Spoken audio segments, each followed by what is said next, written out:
Chapter 361. Winter Break 1. Arthur, Luna said as she materialized next to me in her chibi form, her diminutive figure floating gently above my pillow. We were alone in my room, the Academy's enhanced security barriers humming faintly in the walls around us. After the Cardinals' attack, there had been a flurry of activity, urgent questions from Eva, concerned glances from Magnus, and Matthias's clinical assessment of the threat. Eventually, they had allowed me to return to my quarters to rest, though I suspected multiple surveillance spells had been activated the moment my door closed. I patted Luna's head absently, my fingers brushing through her ethereal silver hair. This time, although her golden eyes glinted with mild annoyance, she didn't swat my hand away, a testament to how concerned she must be. "Thanks," I muttered, my vision blurring slightly as exhaustion and emotional turmoil competed for dominance. How could Emma be here? The question repeated itself in an endless loop, each iteration more desperate than the last. Emma, my Emma, from a world without mana, without gifts, without cardinals or cults. Emma, who had died in my arms after a senseless accident, her final words lost beneath the wail of approaching sirens. Emma, whose absence had left a void in my heart that even reincarnation into this world couldn't fill. Did it mean she had somehow traversed the boundary between worlds as I had, becoming the Pope of the Red Chalice cult just as I had become Arthur Nightingale? Or had her memories, her essence somehow been given to the Pope, creating a hybrid being with Emma's knowledge but the cult leader's ambitions? Or worse, was she imprisoned within the Pope's consciousness? A prisoner watching helplessly as her captor used intimate details from our shared past to torment me?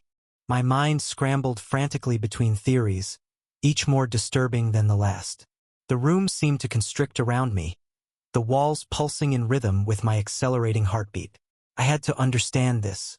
I had to make sense of the impossible.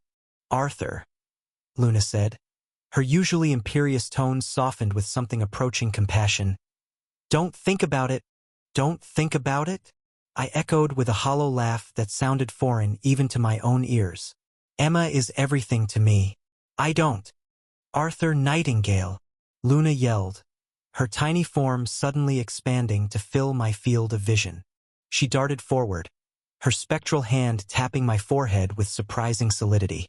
The contact didn't hurt, but the gesture, so uncharacteristically physical for Luna, shocked me into silence. I said, "Don't think about it." Luna continued, her voice dropping to a fierce whisper. "What the hell are you going to do about it with how weak you are? This is one of the 5 cults, Arthur, an organization with power equal to an entire continent. Do you think you can do anything when you can't even touch resonance yet?" I stared at Luna, who hovered before me with her tiny arms crossed, her golden eyes blazing with a mix of concern and frustration as she glared at me. Of course, she was right. Painfully, undeniably right. What could I do at my current level? Challenge the Pope of the Red Chalice? Demand answers about Emma? I wouldn't last 5 seconds. I would simply die, achieving nothing but a brief, futile gesture that would be forgotten before my body grew cold. In the end, all my foreknowledge, all my intelligence, all my careful planning meant nothing against the raw reality of power in this world. I was still far, desperately, achingly far from being able to take on a cult. And, is Emma the only one who matters? Luna scoffed, her expression softening slightly despite her harsh words. Need I remind you of the 4 girls who gave you a grip on this life? Who pulled you back from the edge of despair when you first arrived in this world, lost and broken? I blinked, genuinely startled by Luna's words. Images flashed through my mind. Rachel's gentle healing when I'd first been injured, Cecilia's fierce defense of me against her own royal guards, Rose's quiet wisdom guiding me through my darkest moments, Seraphina's unwavering support, even when it went against her own interests. Then, I exhaled slowly, the sound seeming to release something tightly coiled within me. I raised my hand and delivered a sharp slap to my own cheek, the sting clearing my mind like a sudden gust of wind dispersing fog. "Arthur," Luna said, concern now openly bleeding into her voice, her golden eyes widening at my unexpected action. "Sorry," I said, managing a small but genuine smile as I met her gaze. You're right, Luna. I can't afford to obsess over this yet. I'm far too weak. I straighten my shoulders, taking another deep breath. If Emma is truly involved with the Red Chalice cult, whether willingly or unwillingly, I can't help her as I am now. I need to grow stronger, much stronger. Luna nodded, the tension in her miniature form visibly easing. Good. For a moment, I thought you were going to do something catastrophically stupid. Oh, I'm still probably going to do something stupid, I admitted with a wry half-smile. Just not catastrophically so. Not yet, anyway. Luna rolled her eyes, but I caught the hint of relief in her expression. Progress, I suppose. I leaned back against the headboard, my mind still racing but now with purpose rather than panic. Emma's apparent presence in this world changed everything, recontextualized every assumption I'd made since my reincarnation. But Luna was right. I couldn't act on this revelation until I had the strength to survive the consequences.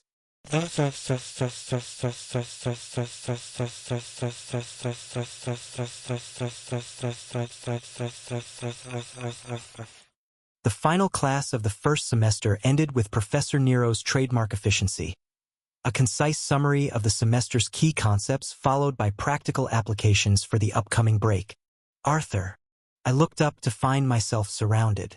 The four girls had converged on my desk with such coordinated precision that I wondered if they'd planned this ambush in advance. Knowing them, they probably had. Rachel stood closest, her sapphire eyes bright with barely contained excitement. Her golden hair was pulled back in a practical ponytail today, her serious business look as I'd come to recognize it. Cecilia leaned casually against the desk to my right, her crimson gaze assessing me with characteristic intensity. Serafina maintained a more dignified distance on my left, her silver hair catching the afternoon sunlight streaming through the high windows. Rose completed the circle, standing directly across from me, her auburn hair framing a gentle smile that somehow made me more nervous than Cecilia's predatory grin. "We have a question," Rachel announced without preamble. "Just one," I replied, raising an eyebrow. "That's unusually restrained for the four of you." Cecilia rolled her eyes. "Don't be difficult. We're interested in your plans for the break." I carefully packed my tablet into my bag, buying time. The four of them watching me with such focused attention was unnerving, to say the least. "The Magnus has arranged for special training sessions," I said finally, deciding that honesty was the simplest approach. "I'll be working with him for most of the break." Rachel said, "We want to know about the time before your training begins. The Magnus doesn't expect you immediately, does he?" I blinked, suddenly understanding their interest. No, he doesn't. I have over a week before I need to report to him." "And," Cecilia prompted, leaning closer, "what are your plans for those 3 days?" "I'm going home," I said simply. "Back to Avalon City." Something flickered across their faces, a synchronized reaction so brief I almost missed it. Then, as one, they smiled and straightened. "I see," Serafina said, her usual cool demeanor returning. "That sounds appropriate." "Quite fitting," Rose agreed with a nod. "Absolutely necessary," Rachel added, her smile widening. "Couldn't have planned it better myself," Cecilia concluded with a sudden grin that made me distinctly uneasy. Before I could question their strange responses, they began to disperse with the same coordinated efficiency with which they had arrived. "Enjoy your break, Arthur," Rose called over her shoulder. "And remember that traditional gifts are always appreciated when visiting one's homeland," Serafina remarked cryptically. "See you soon, Arthur," Cecilia said with a wink before following the others. I sat there, momentarily dumbfounded by the bizarre exchange, until a familiar giggle echoed in my mind. Chapter 362. Winter Break 2. "Mother, Father, Arya," I prayed silently, hands clasped as if it might spare me. "Forgive your unfilial son for whatever chaos I'm dragging home with me. May I find a way to repent someday." Why was I offering up apologies? Because, as fate would have it, I was trapped in a self-driving luxury car with not one, not two, not three, but 4 high-born ladies. These weren't just any nobility. 3 princesses and the daughter of Marquis Springshaper were casually seated around me as if this were a normal school trip rather than what it actually was. A calculated invasion of my private life. The true mystery was how Cecilia had managed to convince her father so easily. I'd have expected more resistance to an impromptu holiday visit involving not just herself, but 2 other princesses and a marquis's daughter. Instead, Emperor Quinn had simply nodded, muttered something along the lines of, "Take the necessary precautions." And here we were. I could feel the ache forming at my temples. Yes, I liked these girls, but did I also enjoy the quiet simplicity of life outside the spotlight? Yes, very much.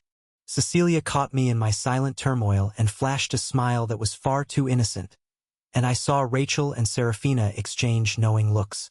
Rose sat quietly by the window, her serene expression betraying just a hint of amusement at my predicament. At that moment, I realized this wasn't just a visit. This was a full royal invasion. And here I was, the unwitting tour guide to an entourage that could rival a diplomatic mission. Rachel sighed from her seat across from me, still visibly disgruntled at not claiming the coveted spot beside me, while Cecilia and Serafina had made themselves right at home.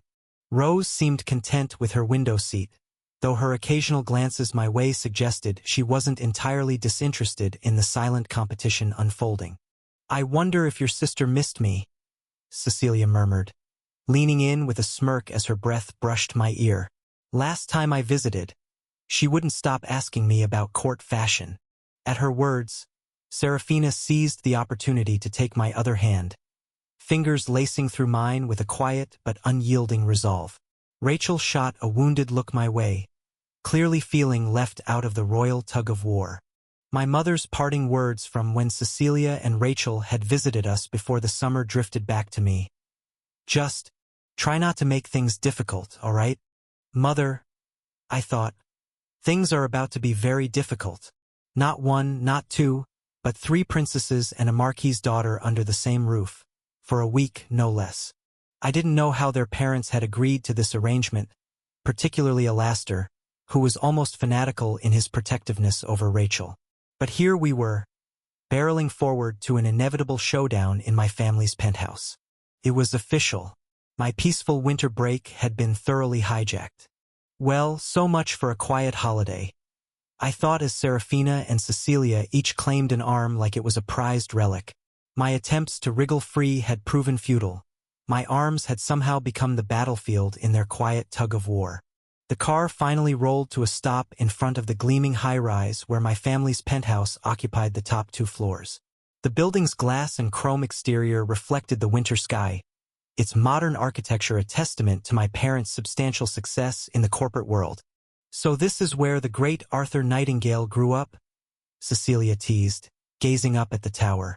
Rachel nudged me, her pout morphing into a smirk. "Think your family will be ready for all this?" Again, I swallowed, thinking of my unsuspecting parents and my sister Arya, who had developed a complicated mix of awe and suspicion toward my academy connections after meeting Rachel and Cecilia. Ready was a stretch. "Right, let's get going," Serafina announced, releasing my arm and stepping out through the butterfly door with a graceful efficiency that only a princess could pull off. Cecilia followed, gliding out as if she'd done it 1,000 times, which, knowing her, she probably had. Rose emerged next, her movements less showy but no less elegant. "Your home looks lovely, Arthur," she said with a gentle smile that somehow calmed my nerves slightly. I stepped out after them, preparing myself for the inevitable moment when my family would see the full entourage I'd brought home. We took the private elevator directly to the penthouse level, the girls chatting among themselves about their expectations for the visit. "I hope your parents made those amazing pastries again," Rachel said, her eyes lighting up at the memory. "The ones with the caramelized sugar on top. I'm more interested in seeing Arthur's childhood photos," Cecilia added with a mischievous grin. We hadn't even made it out of the elevator before the penthouse doors swung open. My mother, father, and sister Arya were already waiting, their faces a complex mix of emotions. "Welcome back, Arthur," my mother began, her voice warm, until her gaze settled on the quartet of nobility standing beside me. Her smile flickered only slightly. She'd had some practice with this situation after all. Her eyes settled on me, brimming with silent questions. I cleared my throat, trying to sound casual. "These are the friends I mentioned," I said, attempting a laugh that, in hindsight, might have sounded more like a small animal caught in a trap. Arya raised an eyebrow that was positively loaded with skepticism, her gaze lingering particularly on Serafina and Rose, the two she hadn't met before. She did see Serafina before, but to say she met her would be a stretch. At 15, just a year younger than me, my sister had inherited all of our mother's sharp perception and none of her diplomatic restraint. "For friends," my father repeated slowly, giving me a look that said we'd be having a very serious chat later. "How unexpected." "Hello, Sir Douglas Nightingale." Rachel greeted my father with a warm smile, her tone effortlessly gentle. "It's wonderful to see you again. And Lady Alice, you look as elegant as ever." My mother nodded graciously, having already weathered 2 royal visits. "Princess Rachel, always a pleasure. And Princess Cecilia." A slight tightening around her eyes was the only indication of her remembering some previous incident. "Welcome back to our home." Cecilia had the decency to look slightly abashed, though it didn't last long. "Thank you for having us, Lady Alice. I promise, no demonstrations this time." Arya snorted, not bothering to hide her skepticism. "That's what you said last time, right before you decided to show us what happens when magic meets modern technology." Before Cecilia could respond, I quickly stepped in to introduce the others. "And this is Princess Serafina of the Mount Hua sect and Lady Rose Springshaper, daughter of Marquis Springshaper." My parents immediately bowed in greeting, though my father's posture suggested he was fighting a sudden tension headache. "It is an honor to welcome you to our home, Your Highness, my lady," he said, his tone carefully modulated. But Serafina quickly raised her hand, waving off the formality with a subtle gesture. "Please, I came here as Arthur's friend, not as a princess," she insisted. "No honorifics needed." Rose nodded in agreement. "Just Rose, please," she added with a gentle smile that seemed to ease some of the tension in the room. My father hesitated, clearly struggling to decide if it was possible to just ignore the titles they wore like fine cloaks, and my mother looked at me as if to ask, "Did you plan any of this?" "All right, Serafina Rose," my father finally said, a bit awkwardly, as if trying the names out in a sentence for the first time. Just as my parents were starting to wrap their minds around the whole situation, Arya stepped forward. Her eyes narrowed with a mixture of curiosity and suspicion. "So," she began, her tone casual but her eyes sharp, "all 4 of you just happened to decide to visit my brother during break? At the same time? What an incredible coincidence." I was starting to feel the last shreds of my peaceful winter break slip away. The kind of quiet, restful holiday where I'd train a bit, catch up on sleep, maybe even indulge in a good book. But that vision, gone, evaporating into thin air like morning mist in the wake of a hurricane named Cecilia, with supporting storms Rachel, Serafina, and even the usually calm Rose. As we moved into the penthouse, Arya fell into step beside me, leaning close to whisper, "You're so dead, big brother. I can't wait to see how this plays out." And from the gleam in her eyes, I knew she meant every word. Chapter 363, Winter Break 3. Suspiciously, all 4 girls claimed exhaustion almost simultaneously after the grand tour of the penthouse. "I'm absolutely drained from the journey," Cecilia announced with a dramatic sigh that didn't quite match her energetic demeanor. "The altitude change is quite taxing," Serafina added, despite the fact that we'd been at roughly the same elevation at Mythos Academy. Rachel nodded earnestly. "Travel fatigue is a genuine physiological response." Even Rose, usually the most honest of the 4, murmured something about needing to rest before dinner. Their synchronized desire for rest raised every red flag in my mental arsenal. These were the same girls who could train for 6 hours straight or dance through royal galas until dawn without showing a hint of fatigue. Yet a 3-hour car ride had supposedly exhausted them. Unfortunately, their tactical retreat presented a logistical challenge. Although my family's penthouse was spacious by any reasonable standard, spanning 2 floors with panoramic views of the city, it wasn't designed to accommodate a royal entourage. With 5 bedrooms total, the master suite, my room, Aria's room, and 2 guest rooms, the math was simple and unforgiving. "We'll need to share rooms," I pointed out, expecting at least token resistance from young women accustomed to private suites larger than most apartments. "Well, all right," Cecilia sighed with suspicious acceptance. "A small price to pay." The 3 other girls nodded in agreement as if sharing accommodations was the most natural thing in the world. A reaction so out of character that I nearly checked for mind control spells.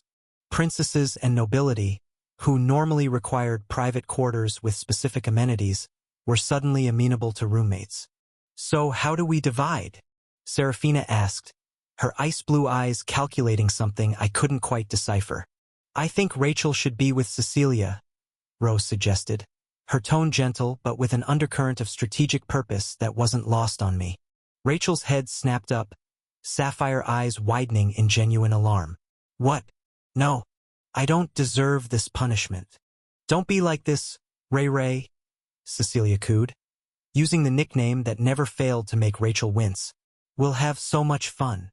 Her crimson eyes gleamed with mischief as she seized Rachel's wrist and physically began tugging her toward one of the guest rooms. Rachel shot me a pleading look over her shoulder that would have melted stone. I pretended not to notice. Choosing between Cecilia and Rachel in any capacity was a losing proposition. "Come along, Rose," Serafina said with uncharacteristic cheerfulness. "I'm sure we'll find our accommodations quite adequate." The 4 girls waved goodbye as Aria, barely containing her amusement, led them to their respective rooms. Her expression as she passed me communicated clearly. This is better than any reality show. Left suddenly alone, I made my way to the kitchen where my parents were preparing dinner. The familiar scent of my mother's signature roast and my father's experimental sauce wafted through the air. Normalcy that felt increasingly precious given the 4 potential diplomatic incidents currently settling into our guest rooms. "So," I said, sliding onto one of the kitchen island stools, "you've met my 4 friends now." My mother looked up from the vegetables she was arranging, a proud smile illuminating her face. "Yes, and what lovely friends you've made at Mythos, Arthur. 2 princesses last time, and now 4 distinguished young ladies all at once." "Alice?" my father interjected, his brow furrowed as he stirred his sauce with more vigor than necessary. "This is a bit more of an issue than you're acknowledging." My mother shot him a pointed look that I recognized all too well, the silent communication of a couple who'd been together long enough to have entire arguments without a word. "Come now, Douglas," she replied, setting down her knife. "At this rate, won't we have many adorable grandchildren to spoil? Think of the possibilities." I choked on the water I just sipped, coughing violently as my mother patted my back with maternal efficiency. "I mean, look how lovely they all are," she continued as if she hadn't just casually suggested I was cultivating a harem rather than friendships, each with such striking features. What unique combinations they could create. "Mother?" I managed weakly, once I could breathe again. "Just imagine," she persisted, eyes gleaming with a disturbing matchmaking fervor. Little ones with crimson, sapphire, ice blue, or warm brown eyes, with black, auburn, golden, or silver hair. The genetic diversity alone is fascinating. My father shot me a sympathetic glance. "Alice, perhaps we shouldn't speculate about our son's future family planning over dinner prep." "Oh, I'm just thinking ahead," my mother replied with a casual wave that belied the calculating gleam in her eyes. "It's not every day your son brings home 4 exceptional young women who clearly adore him. They have security details, don't they?" Aria asked as she slid into her chair, eyes bright with mischief. I noticed the unmarked cars down the street. "Yes, though not in the penthouse itself," I confirmed with a sigh. "Their status requires certain precautions." My father's expression grew more serious. "I understand you all grew close when you were in that coma, Arthur, but this situation seems—" He trailed off, clearly searching for a diplomatic word. "Complicated," I offered, Entertaining, Arya corrected with a grin. Do you have any idea how popular you've become? Every girl at Slatemark Academy asks me about you. I could set you up with dozens of admirers if you're interested. Absolutely not, I replied firmly. Yes, I suppose your schedule is quite full with the current 4. Arya giggled, clearly relishing my discomfort. You could handle more, Luna commented in my mind, her spectral voice tinged with amusement. I ignored her, focusing instead on my water glass with sudden intensity. Let's change the subject, my father suggested, mercifully steering the conversation away from my complicated love life, or lack thereof, depending on how one viewed the situation. What are your plans for the remainder of winter break, Arthur? I straightened slightly, grateful for the redirect. After this week, I'll begin specialized training under the Marshal King. Then I'm scheduled to formally receive the Medal for Merit from the Slatemark Empire and the Star of Valor from the Western Continent for my contributions. My words sounded hollow even to my own ears. Contributions hardly captured the reality of what had transpired. The bloodshed, the difficult choices, the lives lost and saved. But those weren't topics for the dinner table. 2 of the highest civilian military honors at 16, Arya said, her teasing tone temporarily replaced with something like genuine respect. It's unprecedented. Father, didn't you say the last person to receive both was General Hawthorne, and that was after 3 decades of service? My father nodded, his expression a complex mixture of pride and concern. Your trajectory is rather extraordinary, Arthur. Though I must admit, your mother and I worry about the attention it brings. These honors typically come with significant public ceremonies. Well, I have to get used to it for the future, I said with a small smile. Once the dishes were done and my parents retired to their study, I went to my room. I pushed open my bedroom door, already mentally prepared to sleep, and froze in the doorway. My bedroom, my private sanctuary, had been invaded. Cecilia lounged on my bed, propped against my pillows in a crimson silk nightgown that would have given the academy prefects a collective heart attack. Rachel sat cross-legged at the foot of the bed in a more modest but equally striking sapphire nightdress, sorting through what appeared to be my childhood photo albums. Serafina stood by my bookshelf, examining my collection in a silver-gray nightgown that shimmered with her slightest movement. And Rose, sweet, supposedly sensible Rose, sat at my desk chair in a delicate rose-gold nightdress, apparently reading my journal. For pairs of eyes turned to me as the door swung fully open. Arthur, Cecilia purred, patting the spot beside her on the bed. We've been waiting for you. The door clicked shut behind me with a finality that sounded suspiciously like my fate being sealed. Chapter 364. Winter Break, 4. Rachel tilted her head, her sapphire eyes wide and guileless. We wanted to chat, obviously. It's just cozier here. I raised an eyebrow. So sneaking into my room makes it cozier? Rachel nodded with complete sincerity. Precisely. Meanwhile, Serafina leaned against the wall, arms crossed, a faint smile on her lips. Besides, we're hardly doing anything inappropriate. We're just talking. Rose looked up from my journal, her expression sheepish but unapologetic. Your writing is quite insightful, Arthur. I hope you don't mind that I took a peek. Not helping any of you? I muttered, running a hand through my hair, hoping my exasperation didn't show too much. Cecilia shrugged. Look, if it's really a problem, we'll go. Her words might have sounded reasonable, but the glint in her crimson eyes suggested she'd planned this encounter down to the last-minute detail. The 4 of them gave me identically guilty yet entirely shameless expressions, and I sighed. All right, fine, you can stay, but let's not make a habit of it. People will start talking. Rachel and Cecilia exchanged satisfied glances, while Serafina simply nodded, as though we'd just come to a monumental agreement. Rose quietly closed my journal and placed it back on the desk, though I noticed she marked her place with a small bookmark.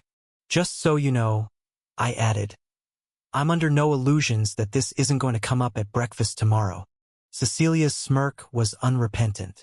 Then we'd better enjoy it now, shouldn't we? I shook my head, quietly wondering how I was ever going to make it through this winter break.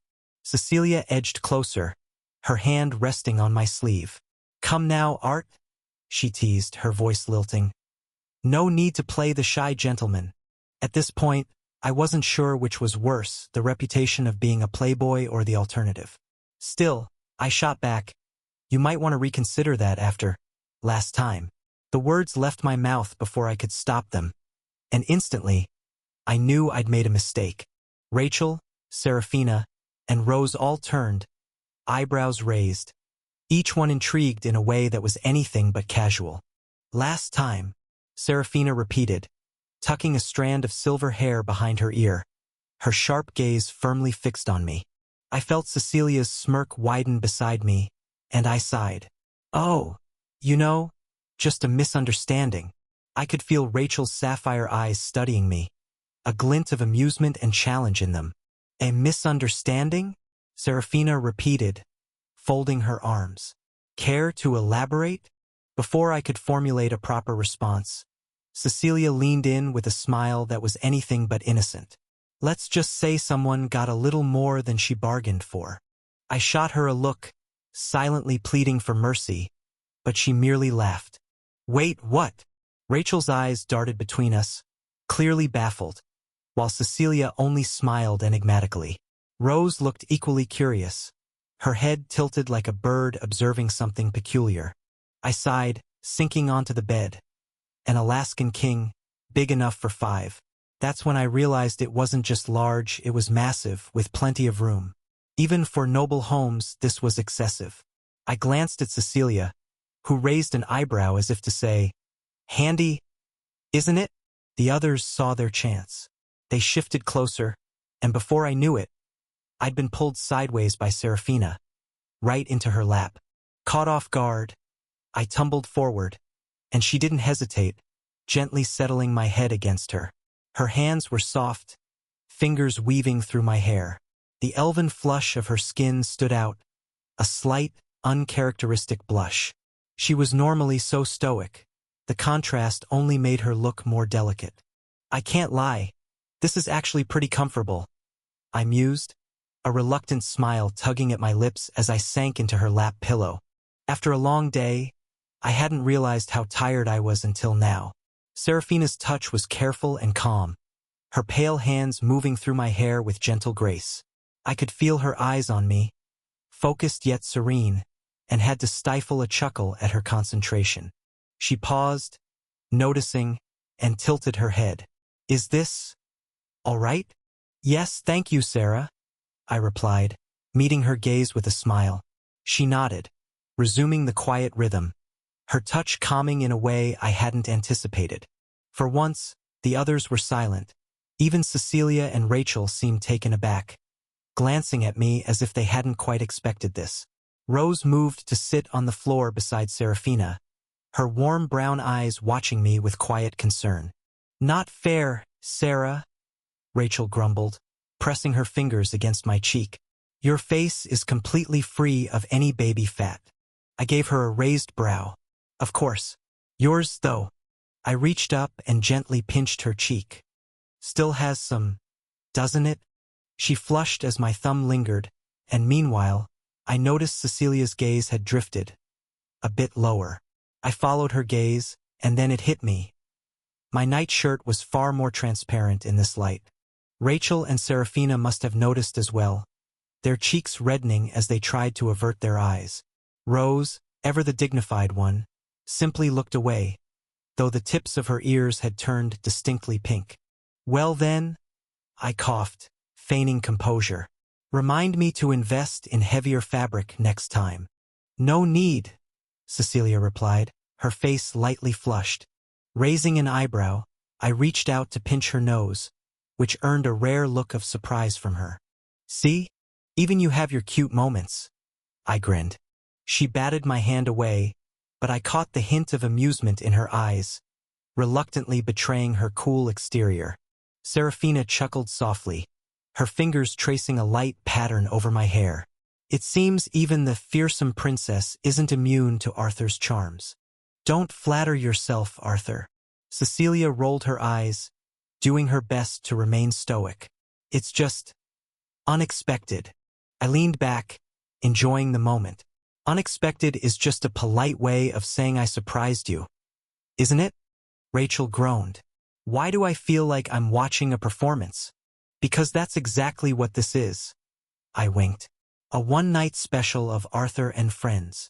Not friends, Serafina murmured, her eyes gleaming as she reached over and gently pinched my nose. Right, not quite friends. I laughed, rubbing my nose. Apparently, my vocabulary needs an upgrade. Rachel folded her arms, her look of mock indignation barely holding back her smile. Given the scene here, I'd say so. Friendships don't usually involve lap pillows and affectionate pinches. Cecilia leaned in, eyes bright with challenge. I'd say we're well beyond just friends, Arthur. Or are we merely close acquaintances now? I chuckled, shaking my head. If we're redefining friendship, I'd say we're in exclusive company. Serafina smiled, her hand resting softly on my shoulder. Exclusive company, I could live with that. As the playful banter subsided, I noticed Rose's expression shift to something more serious. Her intuition had always been sharp. Arthur, she said quietly, you've seemed different since the festival. More distant. It's not just about the tournament loss or the aspect wall, is it? The room grew still. I hadn't expected this direct approach, especially not from Rose. I hesitated, unsure how to proceed. How could I possibly explain Emma to them? How could I tell them that I had memories of another life, another world entirely? That this world had once been nothing more than words on a page to me? Serafina's fingers paused in my hair. You don't have to talk about it if you don't want to, but we've all noticed. Even during the car ride, Rachel added, her usual playfulness replaced with genuine concern. You were smiling, but it didn't reach your eyes. Cecilia, for once, didn't tease. We know something happened, Arthur. Something beyond what you've told anyone. I stared at the ceiling, feeling the weight of their gazes. Have you ever felt like you've known someone before? In a way that shouldn't be possible. Rose's eyes widened slightly. You mean like déjà vu? More than that, I said carefully. Like meeting someone who couldn't possibly exist in your world, and yet, there they are. The four exchanged glances, clearly trying to understand. Is this about someone you met recently? Serafina asked, her tone cautious. I closed my eyes, seeing Emma's face in my mind, not as she had been in my previous life, but as she must be now, the Pope of the Red Chalice cult. It's complicated. Someone I thought I knew completely. Turns out I didn't know them at all. A betrayal? Cecilia's voice had an edge to it, protective and fierce. Not exactly, I said. More like discovering a completely different side to someone. A side that changes everything. Rachel reached out, her hand finding mine. Arthur, whoever this person is, whatever they've done, it doesn't change who you are. Or what you mean to us, Rose added softly. Serafina nodded, her fingers resuming their gentle movement through my hair. Some mysteries can't be solved immediately. Give yourself time. And meanwhile, Cecilia said, her usual confidence returning, you have us, your exclusive company. Remember, I felt something loosen in my chest. Not a solution to the Emma dilemma, but the comfort of knowing I wasn't facing it entirely alone. Thank you, I said simply, looking at each of them in turn. For being here. Where else would we be? Rachel asked with a small smile. As her words settled, I felt a warmth spread through the room. Despite the teasing, despite the not-so-subtle jabs, it felt right. And for once, the room felt full. Exclusive company it is, then? I murmured, feeling, perhaps for the first time, that this winter break might not be so daunting after all. Chapter 365. Winter Break 5. Golden sunlight filtered gently through the curtains, pulling me from the depths of sleep. As my eyes adjusted, the faint warmth on my face gave way to an undeniable realization. I was surrounded by 4 high-born ladies, sound asleep around me. Heaven or hell? I wondered, glancing at their peaceful faces. They looked so serene. The usual spark of competition softened into pure calm. For once, they weren't teasing, prodding, or plotting. Just sleeping, and it was impossible not to feel a flutter in my chest at the sight. Rachel's golden head rested against my right shoulder, her hand curled delicately over my chest. Cecilia had claimed my left side, her crimson nightgown a stark contrast against the white sheets. Serafina had somehow ended up using my legs as her pillow, her silver hair cascading across the duvet like moonlight. Rose had taken the more modest position of curling up near my feet, though her auburn hair splayed across my ankle in a gentle touch. Last night was something else, I thought with a smirk. Hours of talking and teasing, of Sarah's quiet comfort, Rachel's quips, Cecilia's playful provocations, and Rose's thoughtful insights. These characters I'd once admired from afar, separated by pages or pixels, were now flesh and blood, their laughter echoing in my ears long after we'd called it a night. It had been over a year since I'd arrived in this world, but sometimes the sheer surrealness of it all still hit me. How lucky am I mused, for extraordinary women, beautiful, talented, and somehow, in a twist of fate, genuinely fond of me. There were worse ways to start a morning, though I wasn't entirely sure how I'd explain it if anyone walked in right now. Right on cue, the door swung open, and in walked my mother. "Arthur Nightingale, it's already noon, and you still haven't." Her voice trailed off and her eyes, which matched my own shade of deep azure, widened as they swept over the room, landing squarely on the 4 sleeping ladies in my bed. For a heartbeat, silence hung thick in the air. Before I could even muster a word in my defense, she cleared her throat, turned with remarkable composure, and quietly exited the room. I let out a long, suffering sigh. Did I really just set up a flag for myself? And as if the morning couldn't possibly get any more chaotic, the 4 began to stir. Serafina stretched first, blinking sleepily, while Rachel mumbled something incoherent and burrowed further into the blankets. Rose sat up with graceful promptness, immediately smoothing her hair with practiced composure. Cecilia, naturally, woke with a mischievous smirk that only deepened as she noticed my expression. "What's wrong, Arthur?" she asked, still half lounging, looking entirely too pleased with the situation. "Oh, nothing, except my mother just walked in on us." Serafina sat up straight, her face instantly turning the shade of a sunset. Rachel bolted upright next to her, and Rose's eyes widened in genuine alarm. Cecilia only laughed, absolutely unfazed. "Well," Cecilia said, patting my shoulder as though consoling me, "at least your family gatherings will be interesting." I groaned, burying my face in my hands. This winter break was shaping up to be a test of endurance, patience, and my family's collective blood pressure. Rachel twirled a strand of golden hair around her finger, cheeks as red as freshly picked apples. "Well, I mean, we are at that age after all," she muttered, looking everywhere except at me. "That's hardly the point," Rose interjected, her normally calm voice slightly higher than usual. "We've compromised Arthur's standing with his family." Cecilia, never one to miss an opportunity, poked at my midsection, a teasing grin plastered across her face. "Oh, please, don't tell me you wore this sheer excuse for a nightgown without any funny ideas. Genius art." I gave her a look arching an eyebrow. "Funny ideas? Really?" But Cecilia's focus had gone back to prodding my abs, her grin faltering slightly as she continued her curious poking. She stammered, her face growing redder with every jab. I chuckled, enjoying the rare sight of Cecilia flustered.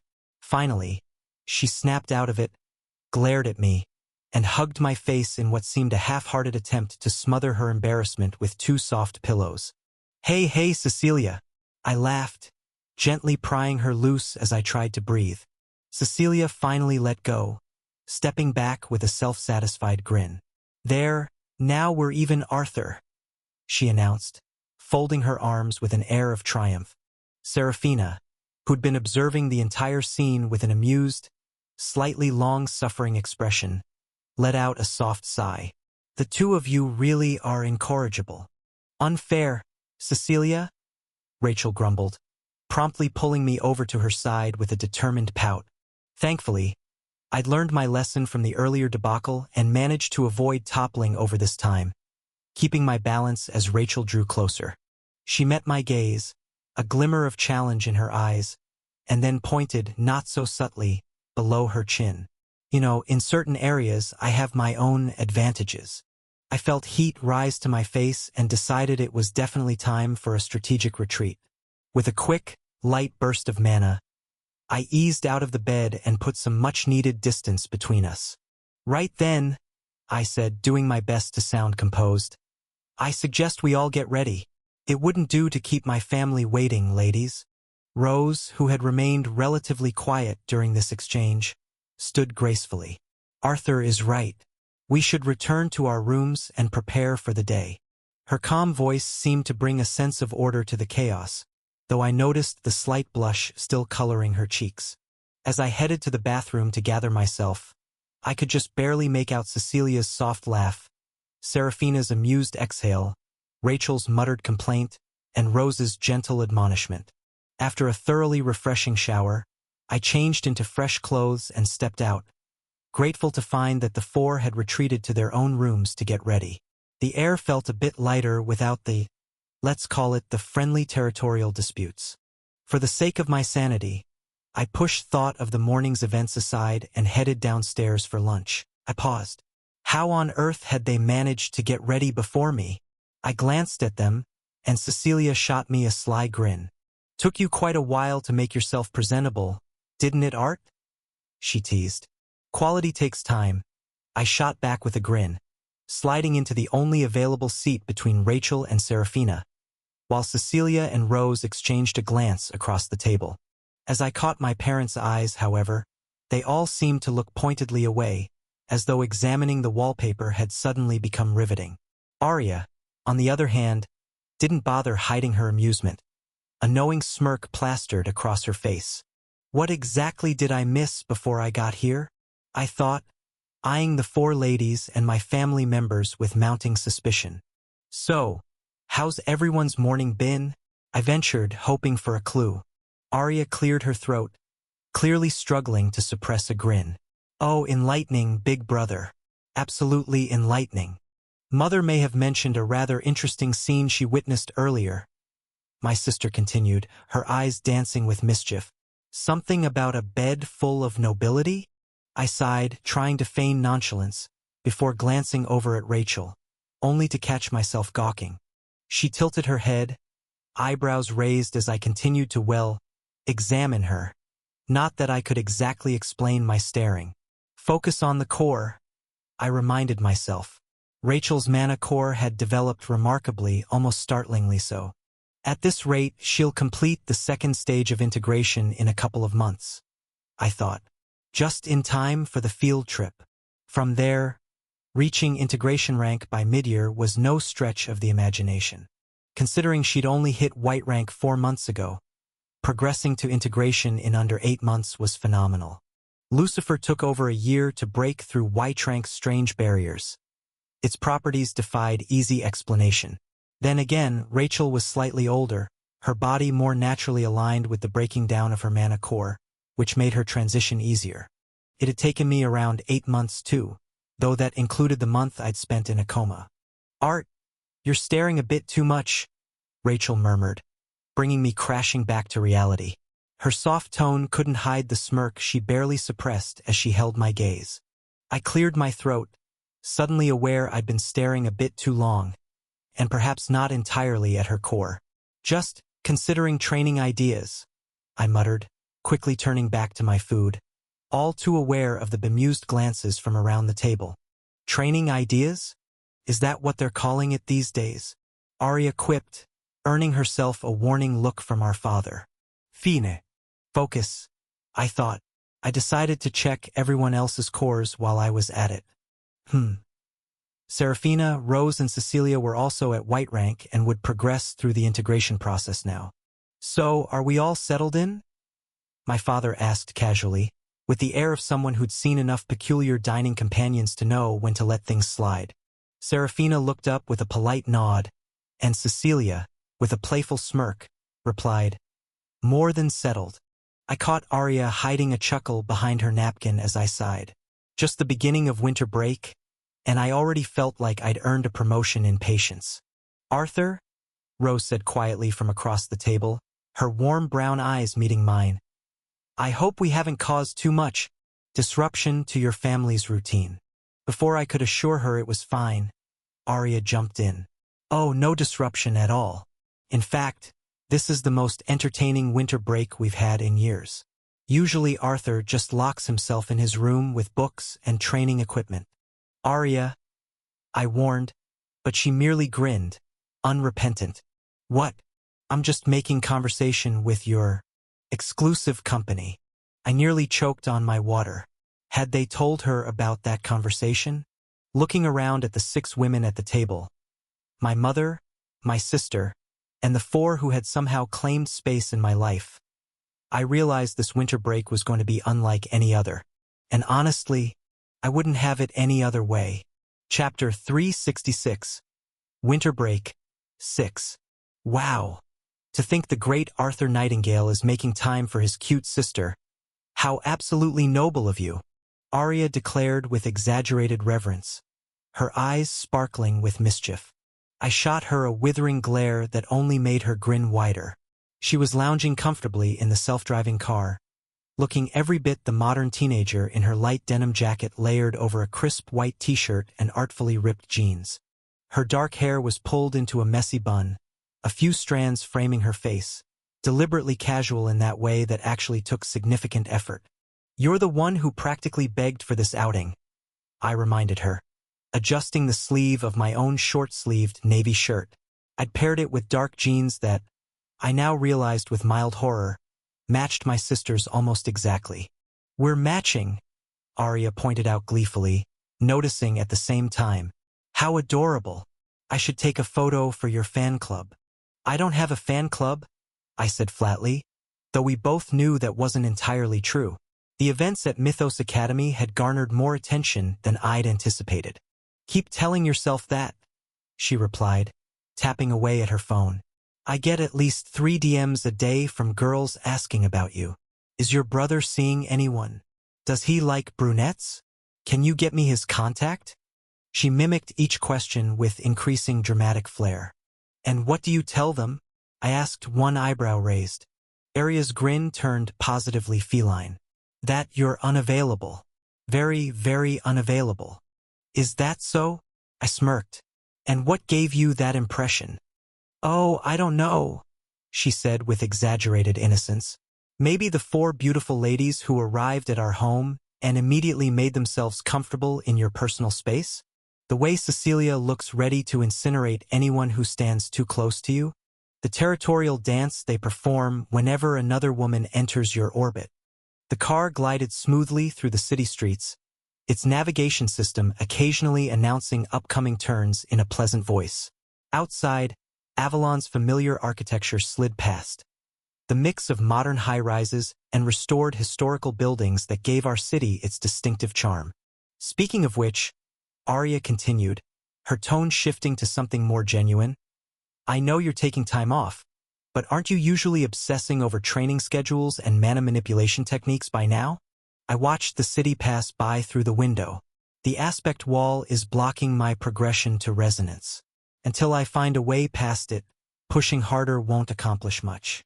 Sometimes patience is the better strategy. "Spoken like someone who's already 3rd ranked at Mythos," she muttered, a hint of something vulnerable breaking through her teasing facade. I turned to look at her properly. "How was your first semester at Slatemark? You never really told me." Arya suddenly became fascinated with a loose thread on her jacket. "It was fine." "Fine," I prompted. "I ranked 95th, she admitted quietly. "Out of 100. The number hung between us for a moment. Unlike me, Arya had never shown exceptional talent in combat or mana manipulation. While I had been blessed with remarkable affinity across multiple elements, she struggled with even basic techniques. That's 5 spots higher than failing out completely, she continued with forced lightness. So, progress. I felt a protective surge rise within me. The ranking system is flawed. It prioritizes combat potential over other skills. Skills like what? Being able to hack the cafeteria menu to get extra dessert. She laughed, but it didn't reach her eyes. Like strategic thinking, creative problem solving, technical innovation. I leaned forward, catching her gaze. Not everyone needs to be a combat specialist. The world needs different kinds of talent. She blinked, seemingly surprised by my vehemence. When did you get so wise, big brother? I've always been wise. You've just been too busy being annoying to notice, I replied, deliberately lightening the tone. She punched my arm with surprising strength for someone who ranked 95th. Jerk. Brat. We shared a smile, the kind that only siblings can. Equal parts exasperation and affection. The car announced our arrival at Avalon's renowned Riverside district, pulling up to Sakura's, a fusion restaurant that had been Arya's favorite since childhood. A comfortable silence fell as we perused our options, broken only when the server came to take our orders.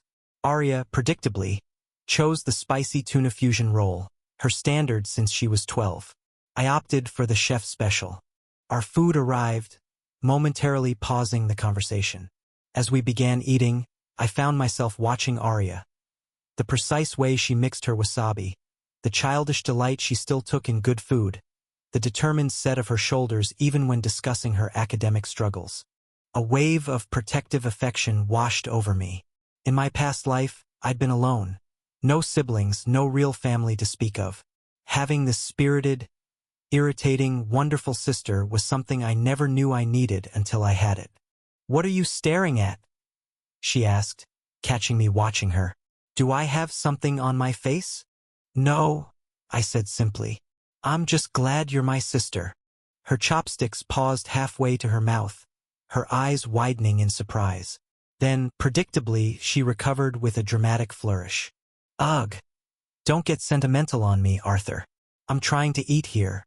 But the pleased flush on her cheeks betrayed her. "Can't help it?" I shrugged, stealing a piece of her roll despite her indignant squawk of protest. "Comes with the big brother territory." "Speaking of territory," she said, smoothly redirecting the conversation, "are the 4 of them always so intense? I mean, I thought you were exaggerating in your messages, but after seeing them up close, I allowed myself a small, confident smile. That's just their way. In their world, showing interest isn't done subtly." "Subtly?" Arya's eyebrows shot up. "Cecilia literally wrapped herself around your arm at breakfast like it was her personal property. That's her being restrained, believe it or not." Arya nearly choked on her water. "The noble ladies at Slatemark aren't anything like them. They mostly keep to themselves and occasionally bestow benevolent nods upon us commoners." "Different personalities," I said, remembering the early days. "Different upbringings. And you're okay with all of them being interested in you?" she asked, unusually direct. I met her gaze steadily. "I'm not opposed to the attention." "Wow," she breathed, eyes widening. "So you're actually considering all of them?" "I love them all," I replied calmly. "That's very bold of you," Arya giggled. "I love having a front seat to all this drama, though." I laughed softly. For the next hour, I found myself sharing carefully edited versions of my encounters with each of the 4 women now residing in our penthouse. Arya listened with rapt attention, occasionally interrupting with questions or commentary that ranged from insightful to mortifying. By the time we finished our meal and moved on to dessert, mochi ice cream for her, green tea parfait for me, Arya had somehow extracted more information about my personal life than I'd intended to share. "So you're playing it cool?" she asked incredulously. "For powerful women are practically throwing themselves at you, and you're just weighing your options." I took a deliberate bite of my parfait. "What would you have me do?" "The situation requires delicacy, especially with my goal." Arya rolled her eyes. "Or you could just admit you enjoy having 4 beautiful women fighting over you." I didn't bother denying it. That too. She pointed her spoon at me accusingly. I may be ranked 95th, but even I can see you're playing a dangerous game, brother. The whole world is a dangerous game, I replied. I'm just playing to win. What about you? I asked gently, changing the subject. Are you happy at Slatemark? Arya's smile turned wistful. I'm getting there. It's hard being in your shadow sometimes. You know? Oh, you're Arthur Nightingale's sister? Are you as talented as he is? She mimicked the questions with only a slight edge to her voice. I'm sorry, I said, meaning it. That's not fair to you. It's not your fault you're a prodigy, she shrugged. Besides, I'm carving out my own path. Even without special talents, I've got a good head for strategy. And I've made some good friends. Anyone I should be concerned about? I asked, only half joking. She laughed. Now who's being the protective one? No, not yet. Though there is this one boy in Class C who's kind of cute. I'll need a name and full background check, I said immediately, making her laugh harder. See? This is why I don't tell you things. As we finished our desserts and prepared to leave, I found myself reluctant for our time together to end. These moments of normalcy were precious. A reminder that beyond the high-stakes world of Mythos Academy, beyond the looming threats I knew were coming, there was this family, laughter, the simple joy of teasing a sibling. We should do this more often, I said as we waited for our car. What? You mean you're not going to spend the entire break locked in your room or entertaining your royal admirers? Arya asked with mock surprise. I can multitask. She smiled genuinely this time. I'd like that. As our car arrived and we climbed in, I found myself thinking about family, the one I'd never had before, and the one I was lucky enough to have now. For all the complications of this new life, for all the dangers and challenges ahead, having Arya as my sister was a gift I wouldn't trade for anything. What are you smiling about now? She asked as the car pulled away from the curb. Just thinking about how fortunate I am to have such an annoying little sister, I replied. She punched my arm again, but leaned against my shoulder a moment later. Right back at you, big brother. And in that moment, everything was perfect. Chapter 367. Winter Break, 7. After coming back from hanging out with Arya, I spent time with the 4 girls. My parents had retired early, and Arya was video chatting with friends in her room, leaving us with a rare moment of privacy. Honestly, I'm impressed with your dedication, Rose commented from her place at the foot of the bed, her auburn hair loose around her shoulders instead of its usual careful arrangement. She was leafing through one of my training journals, her analytical mind clearly appreciating the detailed notes. Your approach to mana circulation is quite innovative. It's the bare minimum, Cecilia countered as we lounged on the bed. And this time, I was relegated to her lap. Fairness demanded a rotation after all, since Serafina couldn't hog that privilege every night. Arthur's potential is extraordinary. He's only scratching the surface. I exhaled, resolving to be ready. Besides, who else would have the patience to listen to Rachel's endless theories on courtly etiquette? I said, feigning a sigh, which earned me a smirk from Rachel and a good-natured swat on the shoulder from Serafina. Cecilia rolled her eyes. The Martial King clearly recognizes your value. Private training sessions are unheard of. The Martial King has always valued potential over pedigree, Rose observed quietly. My father says it's why the Academy has maintained its standards despite political pressure. I chuckled. Oh great, you're all going to inflate my ego until I float away. Exactly, Rachel grinned, leaning over. Prepare for greatness, Arthur. There's no escaping it. At her words, I felt both the warmth of friendship and the weight of responsibility, as well as a renewed determination to be ready for whatever came next. For now, I'd revel in this company, and maybe survive the impending expectations with a smidgen of grace. I caught Cecilia's gaze lingering on my abdomen. Is my nightgown not quite up to your royal standards this evening, Your Highness? I teased, raising an eyebrow as her cheeks flushed and she quickly looked away. This time, I'd made sure to wear a nightgown that actually covered everything.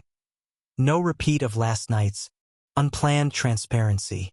She leaned in close, her voice barely a whisper. I'd actually prefer nothing. Her fingers brushed my forehead as she spoke, and this time, it was my turn to blush. Rose cleared her throat, her face bright red. Perhaps we should discuss something more appropriate. Despite her embarrassment, there was a hint of amusement in her eyes. Before I could muster a comeback, Rachel held my hand with a small, wistful smile. When you're training with the Martial King, don't forget about us. All right? There was a softness in her voice that caught me off guard. Serafina nodded beside her, wrapping her fingers around my other hand, her expression uncharacteristically tender. Yes, don't leave us wondering, alone. Like I could ever forget, I replied, smirking as I brought both their hands up and pressed a light kiss to the back of each. With 4 of the most extraordinary women I know waiting for me, I'd be a fool not to. Rose watched with a small smile, her eyes conveying emotions far deeper than her composed demeanor suggested. You have a gift for flattery, Arthur Nightingale. Not flattery if it's true, I replied, meeting her gaze directly. Cecilia, who'd been quietly watching, leaned down from her place above me. Before I could even blink, she was holding my face in her hands, her lips brushing against mine in a bold, unexpected kiss that left me too stunned to think. When she pulled back, her crimson eyes sparkled with both mischief and warmth. That's just to make sure you remember. My heart was thudding as I tried to summon something witty, but all I managed was a smile that probably looked more dazed than dashing. Somewhere in the background, Rachel and Serafina exchanged glances before each giving Cecilia a knowing, exasperated look. Rose's eyes had widened considerably, her composed demeanor momentarily shattered. You are so unfair, Cece, Rachel huffed, crossing her arms before reaching over and, to my surprise, pulling me up with enough mana-boosted strength that I didn't have much say in the matter. Before I knew it, my face was nestled against her chest as she held me close, a faint blush spreading across her cheeks. Leaning in, she whispered, See? Far better than Cecilia, right? Her voice wavered, her confidence almost hiding a touch of nervousness as she gently patted my head. Cecilia watched with raised eyebrows, her smirk not hiding her amusement. Well, Art? It seems you've been caught in a, shall we say, tight spot. I chuckled, pulling back just enough to meet Rachel's eyes. I'd say I'm in a rather unique position. Serafina, who had been quietly observing, shook her head with an exasperated smile, muttering something that sounded suspiciously like, honestly, the 3 of you? Rose had buried her face in her hands, though I could see the tips of her ears burning crimson. This is highly improper, she mumbled, though she made no move to leave. Rachel's blush deepened, but she held on, clearly intent on proving her point. Meanwhile, I could only pray fervently that my parents wouldn't choose this moment for a late-night check-in. We eventually settled in, and the room grew quiet as everyone drifted off to sleep. Or so I thought. Just as I was about to close my eyes, a soft whisper brushed against my ear. Art. I turned, meeting Serafina's gaze, her ice-blue eyes bright even in the dim light. She had an almost petulant pout on her face that made me bite back a grin. Aren't you being a little unfair? She whispered, weaving her mana into her voice so the others wouldn't stir. What do you mean? I whispered back, arching an eyebrow, already knowing where this was headed. She tilted her head, the moonlight catching in her silver hair. You know exactly what I mean. Make it up to me, hug me, she whispered, pulling slightly on my nightgown for emphasis. I shook my head, chuckling, but slid an arm around her shoulders. Happy now? Her eyes sparkled with a mischievous glint as she shook her head, guiding my arm lower until my hand rested on her exposed midriff, her breath catching for just a moment. Sera, I murmured, feeling my own heart rate kick up a notch. It's only fair, she said, flashing a grin that was both innocent and entirely self-assured as she settled her hand over mine, keeping it in place. With a little sigh of satisfaction, she nestled in and closed her eyes, clearly content. From the other side of the bed came a soft, almost inaudible sigh. I turned slightly to see Rose watching us, her expression a complex mixture of longing and resignation. When our eyes met, she quickly looked away, pretending to be asleep. And as I lay there, surrounded by these four remarkable women, I felt both the weight of the situation and the start of a smile. Despite the chaos of the morning, sparked by Serafina's playful move from the night before and the ensuing looks exchanged between the girls, it seemed par for the course now. Just another part of this unusual but somehow endearing reality I was living. A small, genuine smile curved my lips as I watched them, feeling a warmth I hadn't expected. Because, deep down, I already did love them with everything in me, these remarkable, frustrating, and undeniably captivating women who had somehow made their way into my life. Morning would come soon enough, bringing with it the inevitable teasing and playful competition. Rose would pretend nothing had happened, maintaining her dignified facade. Cecilia would be boldly unapologetic about her kiss. Rachel would vacillate between embarrassment and determination. Serafina would wear that knowing smirk that seemed to see right through me. For now, that would do. And maybe that was already more than enough. Chapter 368. Winter Break 8. The morning sun streamed through the penthouse windows, illuminating the breakfast table where 6 of us sat in tense silence. The atmosphere was thick with unspoken competition as Rachel methodically cut her pancakes into perfect triangles. Serafina delicately sipped her tea, and Rose pretended to be engrossed in the morning news on her tablet. Cecilia, however, was practically radiating triumph. "I should be back around dinner time," she announced to no one in particular, her crimson eyes gleaming with undisguised victory. "Don't wait up if we're late." The other 3 girls maintained admirable composure, though I caught the slight tightening of Rachel's grip on her fork, the almost imperceptible narrowing of Serafina's eyes, and the way Rose's tablet screen dimmed from her unconscious mana fluctuation. "Have a lovely time," Rose said with practiced politeness that couldn't quite mask her disappointment. My mother, oblivious to the subtle power play unfolding at her breakfast table, smiled warmly. "The weather is perfect for an outing. Do you two have plans?" "Oh, a few," Cecilia replied cryptically, flashing me a look that made me grateful my parents couldn't read mana signatures. Hers was practically pulsing with anticipation. Arya, who had been uncharacteristically quiet, suddenly grinned. "I'm sure they'll find ways to entertain themselves." I shot her a warning glance, which she ignored completely. An hour later, I stood in the lobby waiting for Cecilia. When the elevator doors opened, I momentarily forgot how to breathe.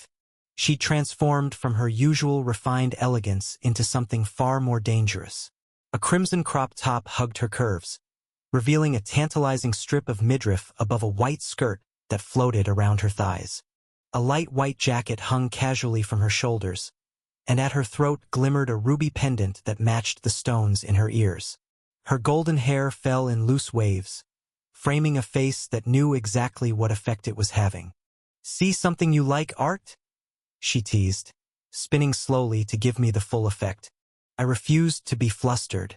"Several things, actually," I replied, deliberately taking my time as I looked her over. "You clean up nicely, Princess." A faint blush colored her cheeks, a small victory that I savored as I offered her my arm. "Shall we?" Her fingers wrapped around my bicep with possessive pressure. "Lead the way." We stepped out into the crisp winter morning, the sun bright but offering little warmth. I'd arranged for a private car rather than using the family vehicle. Some conversations weren't meant for smart home systems that my sister could potentially hack. "So," I asked once we were settled in the back seat, "how exactly did you win this particular lottery?" Cecilia's smile was pure satisfaction. "Rock, paper, scissors." I blinked. "Seriously?" "Best of 7, she nodded, looking far too pleased with herself. "Rachel threw paper 3 times in a row. Rookie mistake." "And they agreed to this because?" "Because I suggested the alternative was 4 separate dates, which would eat into your training time with the Martial King," she explained, shifting closer until our thighs pressed together. "This way, you only lose 1 day." "How considerate of you," I said dryly. I'm nothing if not practical, she replied, completely unrepentant. Besides, they each get their turn later. I just get to set the bar impossibly high.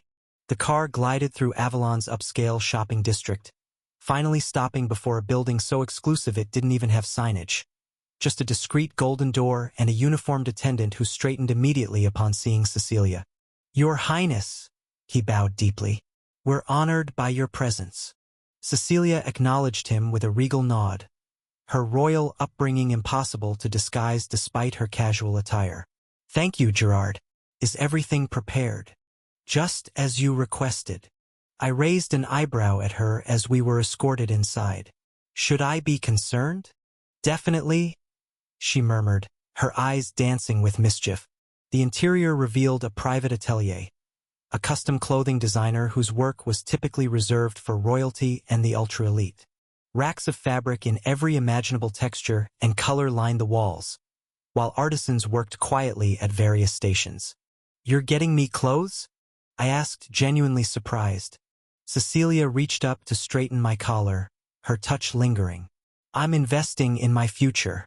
The Marshal King's training is brutal on wardrobes, and you'll need something suitably impressive for the ceremonies next month. I have clothes, I protested weakly. You have acceptable clothes, she corrected. But if you're going to be seen with me publicly, you need exceptional ones. For the next hour, I stood patiently as fabrics were draped, measurements were taken, and Cecilia vetoed or approved various designs with imperial authority. It was oddly intimate, her eyes following every line of my body as tailors worked, her fingers occasionally brushing against me as she assessed materials. Having fun? I asked as she dismissed a particular shade of blue with a decisive flick of her wrist. Immensely, she admitted, circling me with critical appraisal. You have no idea how satisfying it is to finally dress you properly. I feel like a doll. Her eyes gleamed. My doll. The possessiveness in her voice should have annoyed me. Instead, I found it strangely appealing. When the head designer stepped away to consult with his team, I caught her wrist, pulling her close. If I'm yours, I murmured, letting my voice drop to a register that made her pupils dilate. Then you're mine. That's how this works. For once, Cecilia seemed at a loss for words, her usual confidence momentarily shaken by my directness. I released her slowly, enjoying the way her breath had quickened. Just so we're clear. She recovered quickly, a slow smile spreading across her face. Crystal. After finalizing the orders, which I suspected would cost more than most people's yearly income, we continued our day at an exclusive rooftop restaurant overlooking the city. The maitre d' escorted us to a private alcove with panoramic views, the kind of table that was perpetually reserved for royalty. Do you always get this treatment? I asked as champagne appeared without being ordered. Cecilia shrugged, the casual gesture at odds with her regal bearing. I'm the princess of the Slate Mark Empire. This is actually them being restrained. I took a sip of the champagne. It was excellent, of course.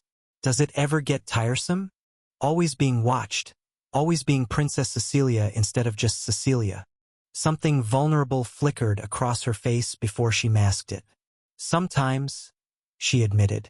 That's part of why I like being with you. You see me, not just the title. Hard not to see you, I said softly. You're rather impossible to ignore. Her smile turned genuine. Careful art. That almost sounded like a compliment. Take it however you want, I replied, though we both knew exactly what I meant. After a quick lunch, Cecilia led me through a series of high-end boutiques, insisting on selecting accessories to complement my new wardrobe. I drew the line at letting her pay for everything, which resulted in a spirited negotiation that ended with us splitting the considerable bill. You're infuriatingly stubborn, she complained as we left the final shop.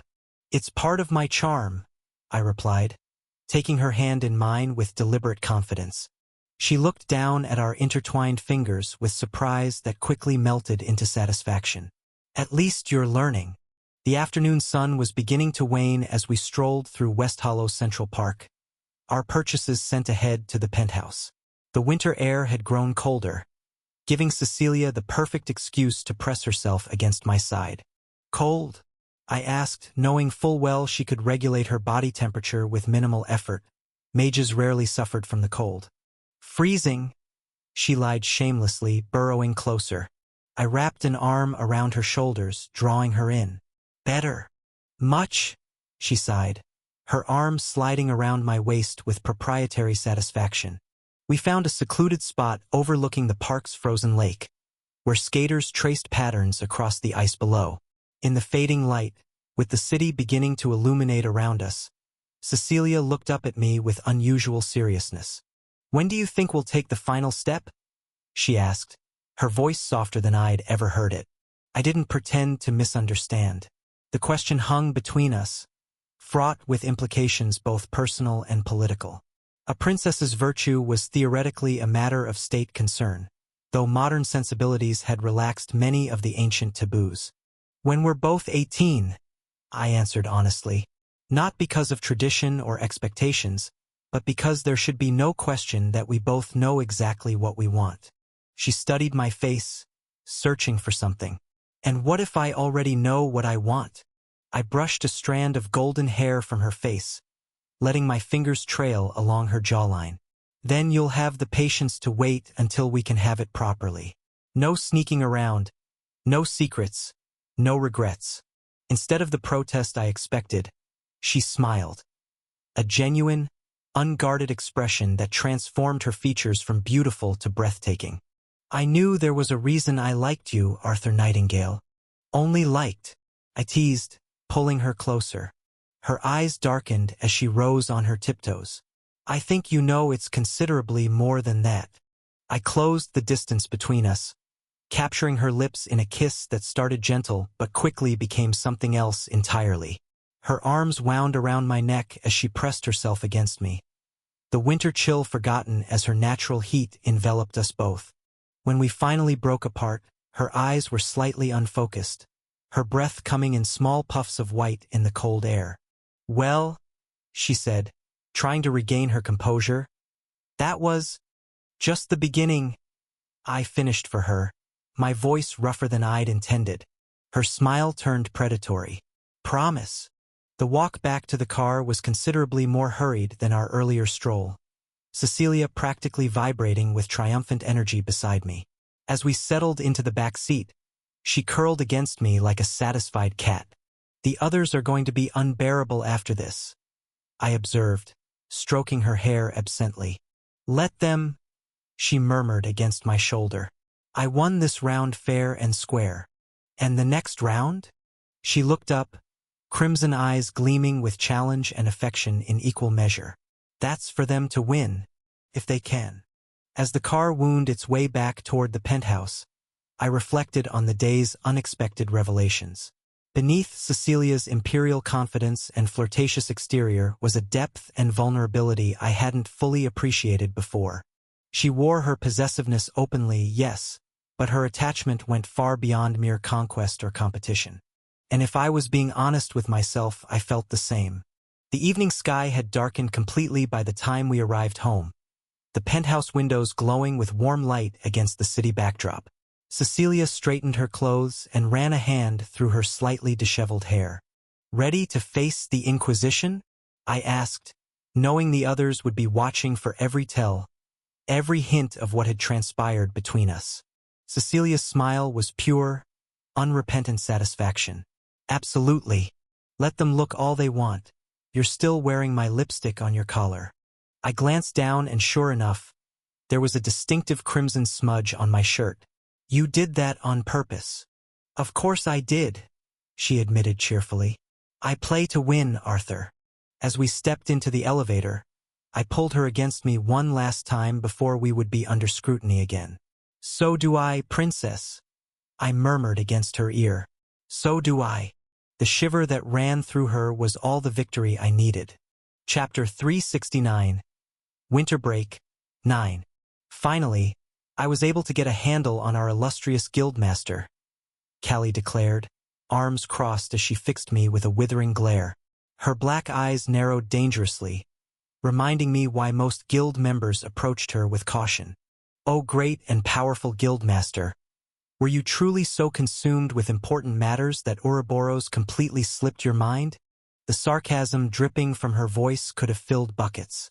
I leaned back in my chair, pretending her appearance in my study space was entirely expected. "Of course not, Callie," I replied smoothly, assessing her appearance with mild surprise.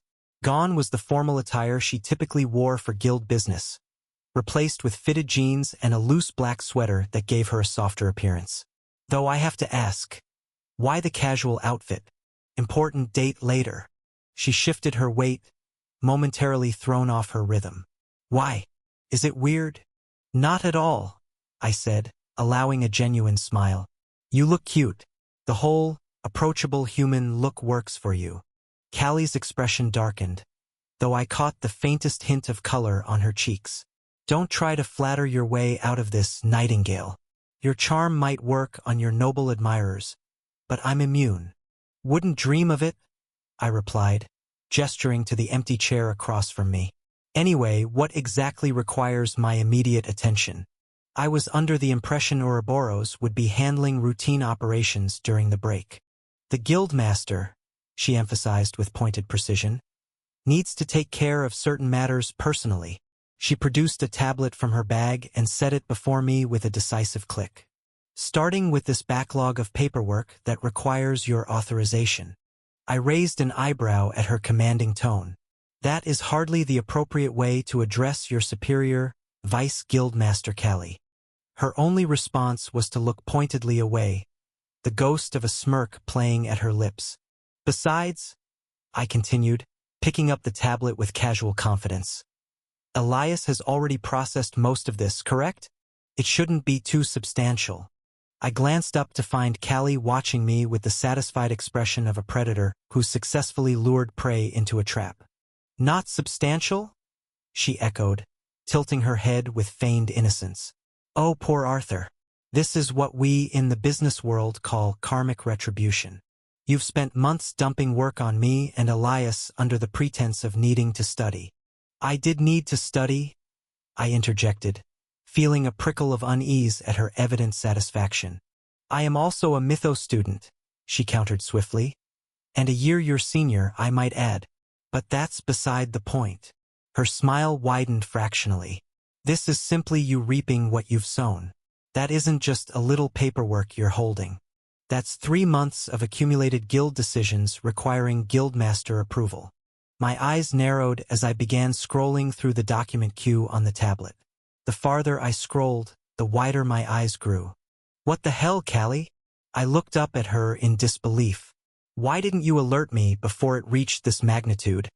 "Because you were always too busy, you insufferable genius," Callie retorted, not bothering to hide her satisfaction.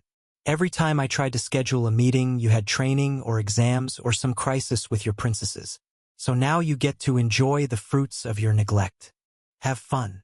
She turned to leave, adding over her shoulder, "Oh, and Reika requested to see you." "What for?" I asked, still scrolling through the seemingly endless list of documents requiring my attention. "Nothing urgent," Callie replied, pausing at the door. She simply wished to see her savior again. Her words, not mine. I noticed her gradual retreat and quickly looked up. "And where exactly do you think you're going?" "Home," she stated matter-of-factly. "Before me?" I asked, watching her pause at the threshold. Her back stiffened slightly. "I've put in my hours for today." "I don't think so," I said, allowing a slow smile to spread across my face. "Come back and work with your guildmaster, my Vice Guildmaster." "You were absolutely about to say slave," she cut in, turning to face me with dangerous calm. "I will personally ensure you never see the end of this paperwork if you try that again." "I wasn't," I protested, maintaining an expression of perfect innocence. "You absolutely were. You can't prove it." Her eyes narrowed to slits as we engaged in a silent battle of wills. Finally, she sighed dramatically and stalked back to the chair across from me. "I hate you, Nightingale," she declared, dropping into the seat with surprising grace for someone so visibly annoyed. "Well, that's unfortunate," I replied, sliding half the tablet's workload to her personal device. Because we're going to be here a while. Deal with it, Vice Guildmaster. She muttered something that sounded suspiciously like a creative death threat, but I noticed the small smile she tried to hide as she began working. For all her prickly exterior, Callie was one of the few people I could count on implicitly, even if she did enjoy watching me suffer through administrative tedium a bit too much. By the way, I added casually, when we're done, you're explaining exactly how you let this paperwork reach critical mass without staging an intervention. When we're done, she countered without looking up, you're going to apologize to Elias. He's been covering for you since September. Fair enough. Ouroboros might be my guild, but these two kept it running while I played hero at Mythos. Perhaps it was time I remembered that. I stifled a yawn as I flicked to the next document, a request from the Alchemist subsection for additional funding for rare materials. Quickly scanning the details, I spotted 3 unnecessary expenditures and 1 legitimate need. With practiced efficiency, I annotated my observations, approved the essential portion, and sent it back with instructions. That's the 14th request you've processed in 10 minutes, Callie remarked, her voice somewhere between impressed and annoyed. It takes me at least twice that long for half the output. I glanced up at her. 3 hours into our paperwork marathon. She'd abandoned her perfect posture, now slouched in her chair with one leg tucked beneath her. Her hair, previously immaculate, had been hastily tied into a messy bun, with several rebellious strands framing her face. It's pattern recognition, I explained, already moving to the next file.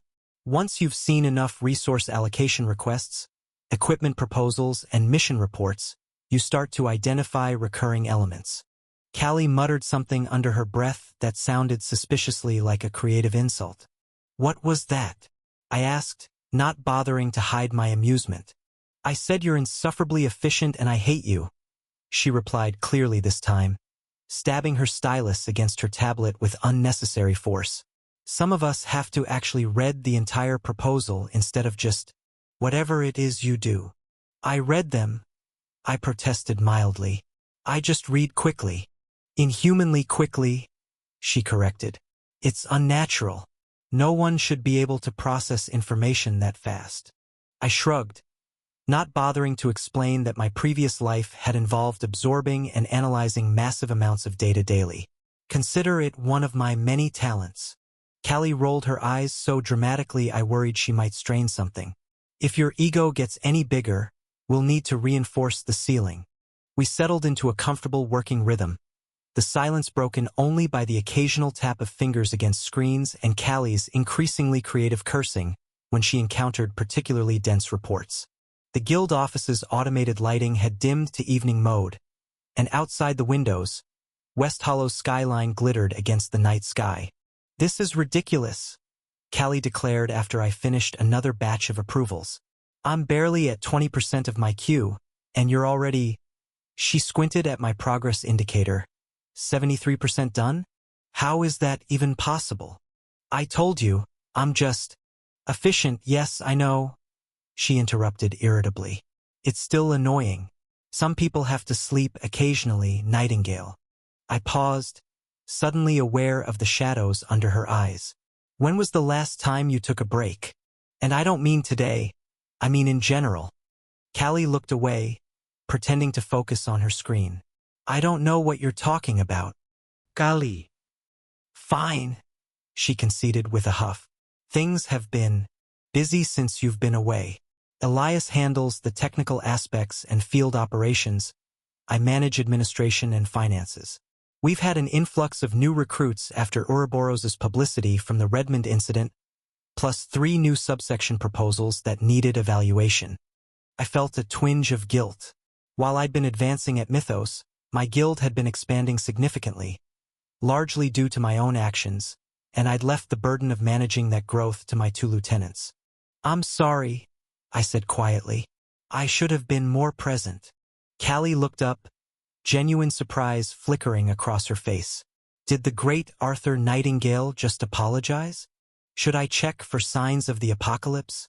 Don't get used to it, I replied dryly. But yes, I mean it. I'll be more involved going forward. Something in her expression softened slightly. Well, that's...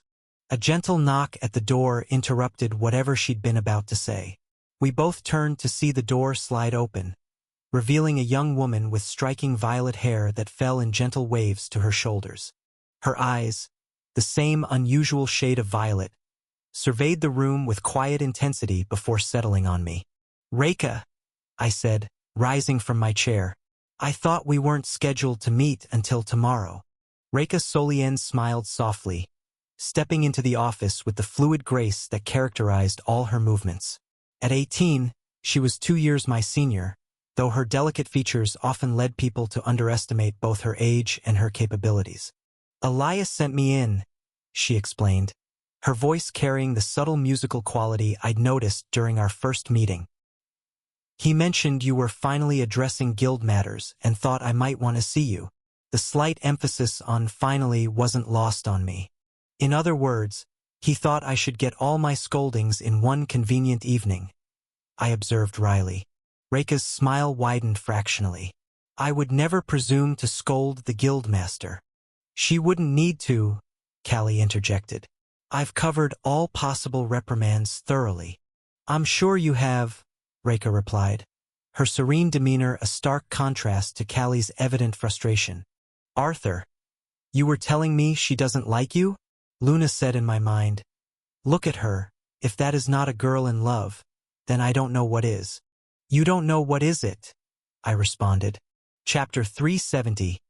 Winter Break 10. Reika stood at the threshold of the guild office, her heart quickening despite her outwardly composed demeanor.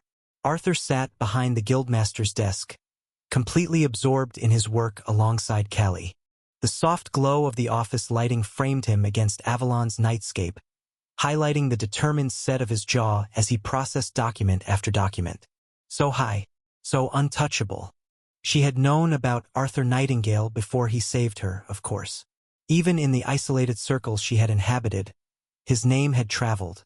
A prodigy, a rising talent, unusually resourceful for someone so young. But those stories hadn't captured the full measure of him. How could mere words convey the unwavering determination she had witnessed firsthand, or the quiet strength that seemed to radiate from him even in moments of apparent relaxation like this one? "Elias sent me in," she said, keeping her voice level despite the warmth spreading through her chest. "He mentioned you were finally addressing guild matters and thought I might want to see you." She couldn't help emphasizing finally ever so slightly. "In other words, he thought I should get all my scoldings in one convenient evening," Arthur observed with that wry smile that always made her breath catch. Reika allowed her smile to widen just a fraction, not trusting herself with more. "I would never presume to scold the guildmaster." "She wouldn't need to," Callie interjected. "I've covered all possible reprimands thoroughly." "I'm sure you have," Reika replied, admiring Callie's straightforward manner. How simple it must be, she thought, to express irritation so openly without fear of revealing deeper emotions. Standing before him now, Reika felt the familiar cascade of memories that his presence always triggered. She had been nothing but a failed experiment of the Red Chalice cult, a vessel they had tried to fill with power through methods too barbaric to contemplate. She had escaped, but the trauma had fractured her memories, leaving only fragments of her former self. She'd believed herself free until they found her again, threatening the foster family who had shown her nothing but kindness. She had been prepared to surrender herself to protect them when Arthur appeared. A boy barely 16, yet carrying himself with a determination that defied his age. "You have a choice," he had told her that day, his voice unwavering even as cult operatives closed in. "You can join Ouroboros, and I'll give you the power and resources to get your revenge. Or you can walk away, and I'll still protect you and your family. The choice is entirely yours." No one had ever offered her choices before. She had been a subject, an experiment, a weapon, never a person with agency. In that moment, standing amid the ruins of the life she'd tried to build, something vital had shifted within her. Then came Bishop Vale, the one who experimented on her before and was back to retrieve the cult's valuable asset. She had watched, stunned, as Arthur pushed himself beyond any reasonable limit, employing techniques that clearly strained his body to its breaking point, all to keep his promise to protect her. The image was burned into her memory. Arthur standing bloodied but unbowed, his mana nearly depleted, facing an enemy who should have crushed him effortlessly. Not for glory or power or some grand cause, but because he had given his word to a girl he barely knew. How could she not love him after that? "Would you like to sit?" Arthur's voice pulled her from her reverie, gesturing to the chair beside him. Rekha took the offered seat, careful to maintain a respectful distance despite the longing to be closer. As Callie continued sorting through her documents, Rekha gathered her courage. She had rehearsed this conversation countless times, weighing each word, anticipating his responses, preparing for rejection. "I've been considering my position within Ouroboros," she began carefully. Arthur's gaze sharpened with interest. "Are you unhappy with your current role?" "No," she said quickly. "It's not that at all. I've been—" She paused, searching for the right words. "I've been reflecting on what I truly want." Callie glanced up briefly, then tactfully focused back on her tablet, though Rekha suspected she was still listening.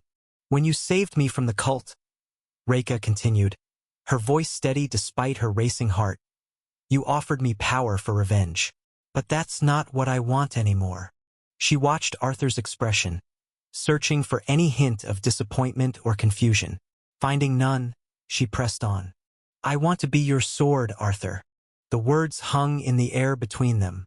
She saw surprise flicker across his features, quickly replaced by thoughtful consideration. "My sword," he repeated, testing the phrase. "Yes." Her voice grew more confident. "Not just a member of Ouroboros, but an extension of your will. Someone you can deploy with absolute confidence for the most sensitive operations." She leaned forward slightly, her violet eyes never leaving his. "Someone dedicated to your cause above all else." What she couldn't say, what burned in her chest unspoken, was that being his sword was the closest she could allow herself to be to him. She wasn't worthy of more, not with her fractured past and uncertain future, but she could be useful. She could protect him, support his vision, fight his battles. It was a form of love she could offer without burdening him with expectations he shouldn't fulfill.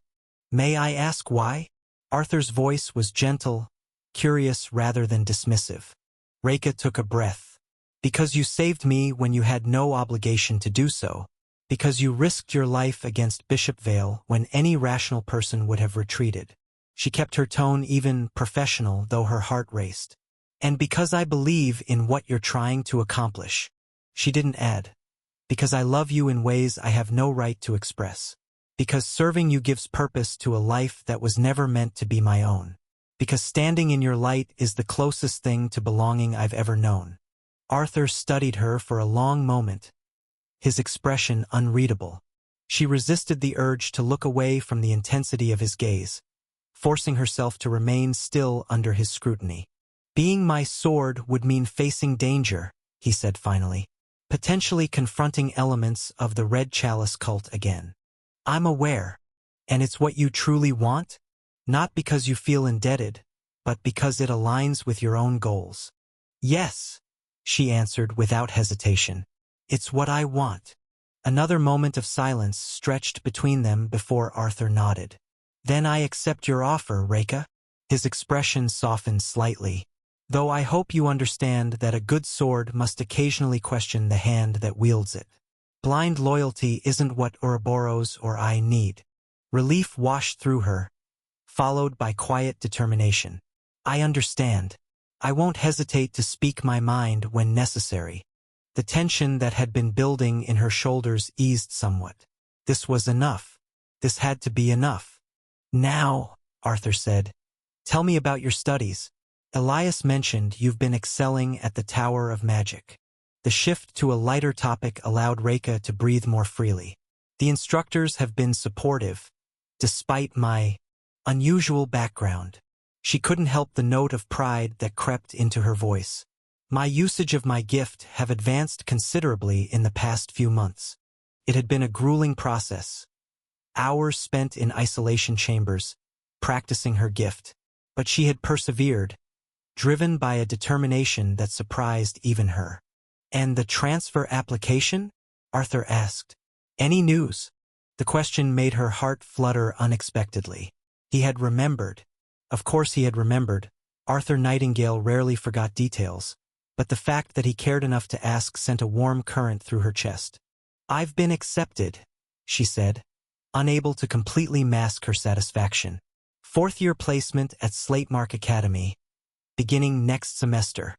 "That's excellent news," Arthur replied, genuine pleasure in his voice. "Congratulations, Rekha. You've earned it." "Your recommendation helped," she acknowledged. "I merely opened a door. You walked through it on your own merit." His praise meant more than he could possibly know. After a lifetime of being valued only for what others had done to her, being recognized for her own achievements felt like a gift beyond measure. She allowed herself a moment to savor it, storing the memory carefully alongside her other precious moments with him. Callie glanced between them with an expression Rekha couldn't quite interpret before returning to her work with renewed concentration. The Vice Guildmaster was perceptive, perhaps too perceptive for comfort. Rekha straightened slightly, remembering the other purpose of her visit. "There's something else you should know," she said, her tone shifting to something more formal. "Someone from Redmond City has arrived seeking to join Ouroboros. They specifically asked for you by name." Chapter 371. Winter Break, 11. "So she's finally here," I thought, not particularly surprised. I'd been expecting this visit for some time now. "Carrie Milton, correct?" I asked, watching as Rekha blinked in surprise. Her carefully maintained composure faltered for just a moment, and I found that small break in her mask oddly satisfying. "How did you know?" she asked, unable to hide her curiosity. "It was rather straightforward to deduce," I replied, leaning forward slightly in my chair. "The Red Knot Guild is effectively disbanded since its exposure as a Red Chalice cult front. Among their ranks, only the Vice Guildmaster, Carrie Milton, remained untainted by corruption. Her arrival now suggests she's looking to settle a debt of honor. The pieces had fallen into place weeks ago in my mind. She wishes to join Ouroboros to repay me." Rekha studied me for a moment, and I caught something in her violet eyes. A flash of admiration, perhaps? It disappeared too quickly to be certain. "Understood," she said with a slight inclination of her head. "I'll bring her in immediately." As Rekha exited the room, Callie abandoned any pretense of focusing on her paperwork. "So we're potentially recruiting an Ascendant rank member?" she asked, arching an eyebrow. "Won't that create an awkward power dynamic? She'd outrank everyone in the guild, including you." "No, it won't," I replied simply, allowing a small smile to play across my lips. I knew things Callie didn't, things that made Carrie's power level irrelevant in the grand scheme of my plans. Callie tilted her head, her expression a mixture of curiosity and suspicion. "Care to elaborate on that confidence, Guildmaster?" Before I could respond, the office door opened again. Rekha entered first, followed by a woman whose presence seemed to subtly alter the energy of the room. Carrie Milton stood tall and poised, her vibrant red hair falling in a practical cut that framed sharp features. The last time I'd seen her, her face had been a mask of stoic boredom as she efficiently dispatched enemies with minimal effort, the hallmark of someone whose power far exceeded the challenges before them. Now, her expression carried something different. Purpose, interest, perhaps even a hint of respect. "Welcome, Carrie Milton," I said, gesturing to the chair across from me. "Please have a seat." "Thank you, Guildmaster," she replied, her voice carrying the subtle resonance common to those who had reached Ascendant rank. She settled into the chair with the fluid grace of a predator at rest, relaxed but never truly off guard. I leaned back slightly, studying her with calm appraisal. "So, what brings you to Ouroboros?" "I wish to join your guild," she stated without preamble. Direct and to the point. I appreciated that about her. "As you're undoubtedly aware," I noted, "Ouroboros currently holds only a bronze rank certification. You, on the other hand, are a 7-star adventurer, qualified to lead a silver rank guild or join any of the gold or diamond rank guilds actively recruiting. I kept my tone conversational, but the underlying question was clear. Why step down in status? Carrie's lips curved in a slight smile. I know, but Ouroboros won't remain bronze rank for long. She made a dismissive gesture, as if brushing away the current reality in favor of what she saw coming. With one of the greatest young talents leading it, alongside the daughter of one of the most influential families in the Western continent as Vice Guildmaster, this guild is clearly on an upward trajectory.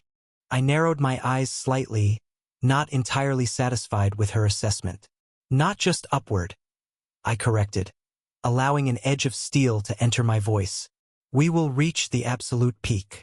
Something in my phrasing made Carrie's expression shift, a hint of surprise breaking through her professional demeanor. Good. I wanted her off balance for what came next. I leaned forward, placing my palms flat on the desk. It was time to cast aside the casual facade and show her a glimpse of my true intentions. I need to confirm something with you before we proceed, I said, each word deliberate and weighted. My ambition is to sit atop the empty throne.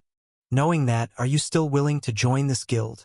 Carrie's lips parted slightly, genuine shock registering in her eyes. I hadn't expected to render an ascendant rank speechless, but the mention of the empty throne tended to have that effect. I watched her process the implications. The empty throne wasn't merely a symbol. It was a warning embedded in the very structure of the guild system. While other continents operated under centralized authority with hierarchical branches, the Slatemark Empire had deliberately maintained a decentralized approach. Even the 12 diamond-rank guilds at the pinnacle operated as collective equals, a balance of power carefully maintained for generations. To speak of claiming the empty throne wasn't merely ambitious, it bordered on heretical. I'm going to sit upon the empty throne, I continued, holding her gaze without blinking. I wasn't boasting or dreaming aloud. I was stating a future reality as I saw it. That is the sole reason I created Ouroboros. The silence that followed felt charged with potential energy. From the corner of my eye, I saw Callie go completely still, her usual sardonic expression replaced with something more calculating as she reassessed me. Her guildmaster, suddenly revealed to have far greater ambitions than she'd suspected. Reika, standing near the door, showed no surprise. Either she had already intuited my true goal, or her loyalty ran deep enough that the scope of my ambition made no difference to her. Carrie studied me for a long moment, her experienced eyes searching for any hint of youthful bravado or empty ambition. Finding none, she leaned back slightly. The guilds have maintained their balance of power for over 2 centuries, she said finally. The last attempt to unify them under single leadership ended with the Guildmaster Purge of 1842. What makes you believe you can succeed where so many others have failed? I didn't hesitate in my response. Because they sought to conquer through force or manipulation. I intend to build something that others will choose to follow. There was no need for arrogance in my tone, only quiet certainty. When the coming storm breaks, the guilds will need unified leadership. I'm merely preparing for that inevitability. Carrie's eyes narrowed slightly. Coming storm? A discussion for another time, I replied, maintaining steady eye contact. She didn't need to know about Emma or the cardinal threat yet. First, I need your answer. Knowing my ultimate goal, will you still join Ouroboros? I watched as the ascendant rank adventurer considered me. Barely 16 by all accounts, yet I knew I carried myself with the assurance of someone far older. She had seen me in action in Redmond City, witnessed my tactical approach and unorthodox methods firsthand. What had impressed her most, I suspected, wasn't my raw power, which was still developing, but my ability to see patterns and possibilities that others missed entirely. A slow smile spread across Carrie's face, transforming her severe features into something almost predatory. Well, she said, it seems Ouroboros will be considerably more interesting than I anticipated. She extended her hand across the desk. I accept your ambition, Guildmaster Nightingale. Consider me at your service. I clasped her hand firmly, sealing our agreement. From the corner of my eye, I saw Callie and Reika exchange glances, both suddenly aware that they had allied themselves with something far more significant than they had initially realized. They had pledged themselves to a vision that would either reshape the continent's power structure or end with all of us marked as traitors to the established order. And somehow, I didn't think any of us were particularly concerned about which outcome awaited us. This was just the beginning. The empty throne had remained vacant for centuries, a symbol of distributed power and balanced authority. Soon it would have an occupant. Chapter 372. Winter Break, 12. All good things must eventually come to an end. My winter break with the 4 girls had been more than just a vacation. It had been a revelation. Days filled with laughter, quiet conversations that stretched into early morning hours, brief moments of connection that somehow felt more significant than they should have. The time had passed in a blur of shared meals, casual outings, and increasingly comfortable silences where words became unnecessary. It had clarified something I'd been reluctant to fully acknowledge. I loved them, not as abstract concepts or characters from a story I once read, but as the complex, flawed, extraordinary women they had become in my eyes. I loved Cecilia's fierce pride and unexpected vulnerability, the way her crimson eyes sparked with challenge one moment and softened with genuine affection the next. I loved Rachel's gentle strength and unwavering loyalty, how her healing touch conveyed more than her carefully chosen words ever could. I loved Seraphina's quiet intensity and analytical mind, the rare moments when her icy composure melted into something warmer, meant only for those she trusted. I loved Rose's thoughtful wisdom and steady presence, the way she observed everything with those perceptive brown eyes that missed nothing. The emotions they stirred in me were achingly familiar, reminiscent of what I'd once felt for Emma in my previous life. She had colored my gray existence then, just as these 4 women illuminated my current one. The variety and depth of feelings they evoked made everything more vivid, more real, made me feel truly alive. But this world was hurtling toward calamity. The Red Chalice cult, the looming conflicts that the novel had only hinted at, the convergence of powers beyond most people's comprehension. They all threatened the fragile happiness I'd found. For this newfound joy to last, I couldn't remain complacent. I had to work harder, grow stronger, prepare for the coming storm. Tomorrow I would leave for my training with the Martial King. Today belonged to them, to my family and the 4 women who had claimed pieces of my heart. The morning began with an elaborate breakfast prepared by my mother, who had seemingly decided to showcase every culinary skill in her considerable repertoire. The dining table groaned under platters of both Western and Eastern dishes, an eclectic spread that somehow worked despite its lack of cohesion. "Mom, we're not feeding an army," I said, surveying the feast with bemusement. She merely smiled, patting my cheek with flour-dusted fingers. "Consider it fuel for your training. The Martial King isn't known for his gentle methods." My father looked up from his coffee, his expression a mixture of pride and concern. "Your mother stress cooks when she's worried. You should have seen what she prepared when you left for Mythos." "We ate leftovers for a week," Arya confirmed, already piling her plate high with pastries. "Not that I'm complaining." The girls arrived just as we were sitting down, all 4 of them together as had become their habit. Their temporary truce had evolved into something resembling genuine friendship over the past week, though the competitive undercurrent remained. "We thought we'd join you for breakfast, if that's all right," Rose said politely, though the others were already taking their seats as if by prior arrangement. "Fortuitous timing," my mother replied with a knowing smile. "I seem to have made exactly enough for everyone."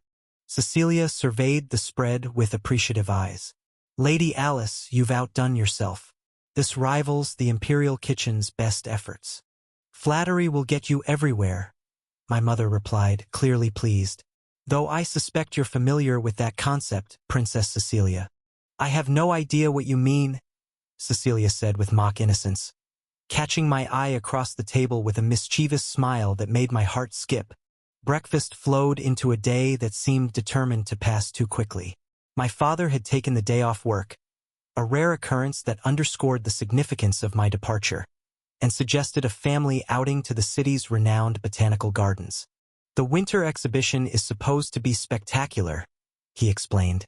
They've incorporated some new manner-reactive species from the southern continent. What began as a family excursion naturally expanded to include the four girls. No one questioned their inclusion. They had somehow become fixtures in our lives, as if they had always belonged there.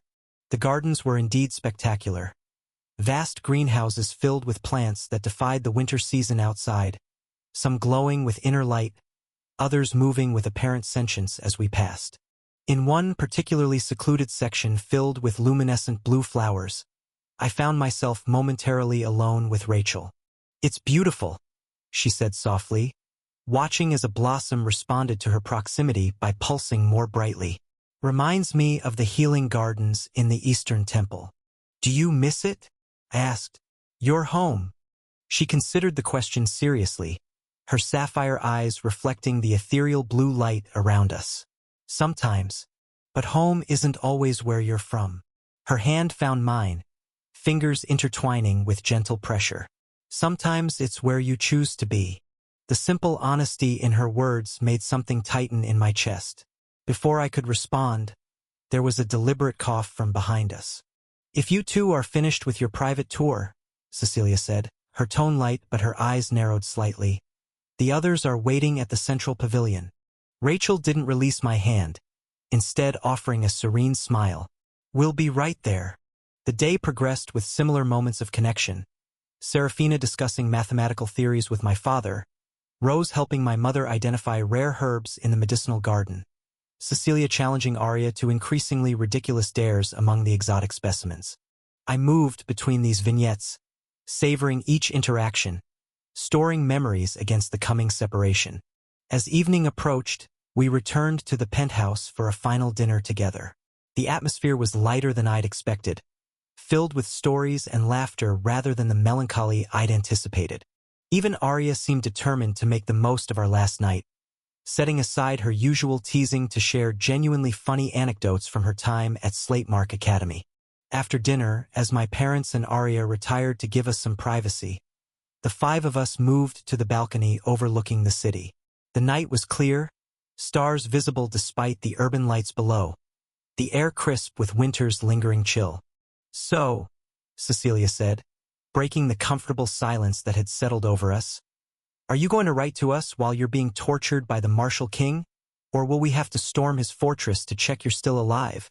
I laughed, leaning against the railing. "I'll write when I can. Though from what I've heard, I might be too exhausted to manage coherent sentences." "We'll take incoherent scribbles," Rose offered with a gentle smile. "Just to know you're thinking of us." "I'm always thinking of you," I admitted, the words slipping out before I could consider their weight. "All of you." The confession hung in the air between us, more significant than it might have seemed to an outside observer. I watched as each of them processed my words, their reactions as distinct as their personalities. Cecilia's eyes widened slightly before her expression settled into satisfied certainty, as if I had merely confirmed what she already knew. Rachel's cheeks flushed with delicate color, her gaze dropping momentarily before meeting mine with quiet happiness.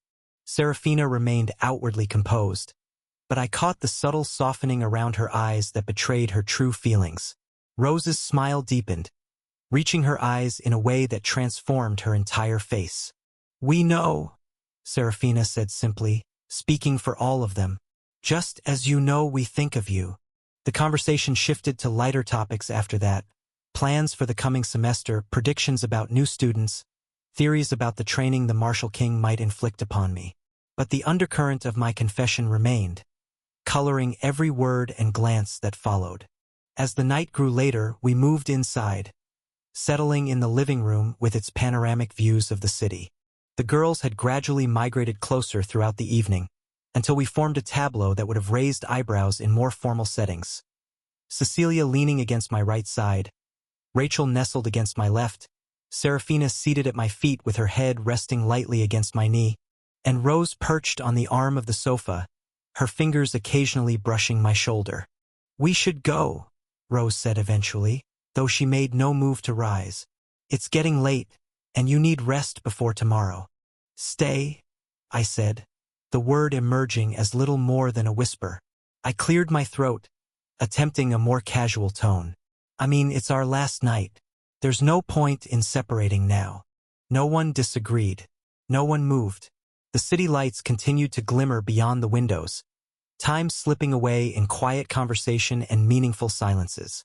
Later, as the others drifted into sleep around me, Cecilia's head on my shoulder, Rachel curled against my side, Serafina and Rose leaning against each other nearby, I found myself pondering the strange path that had led me here.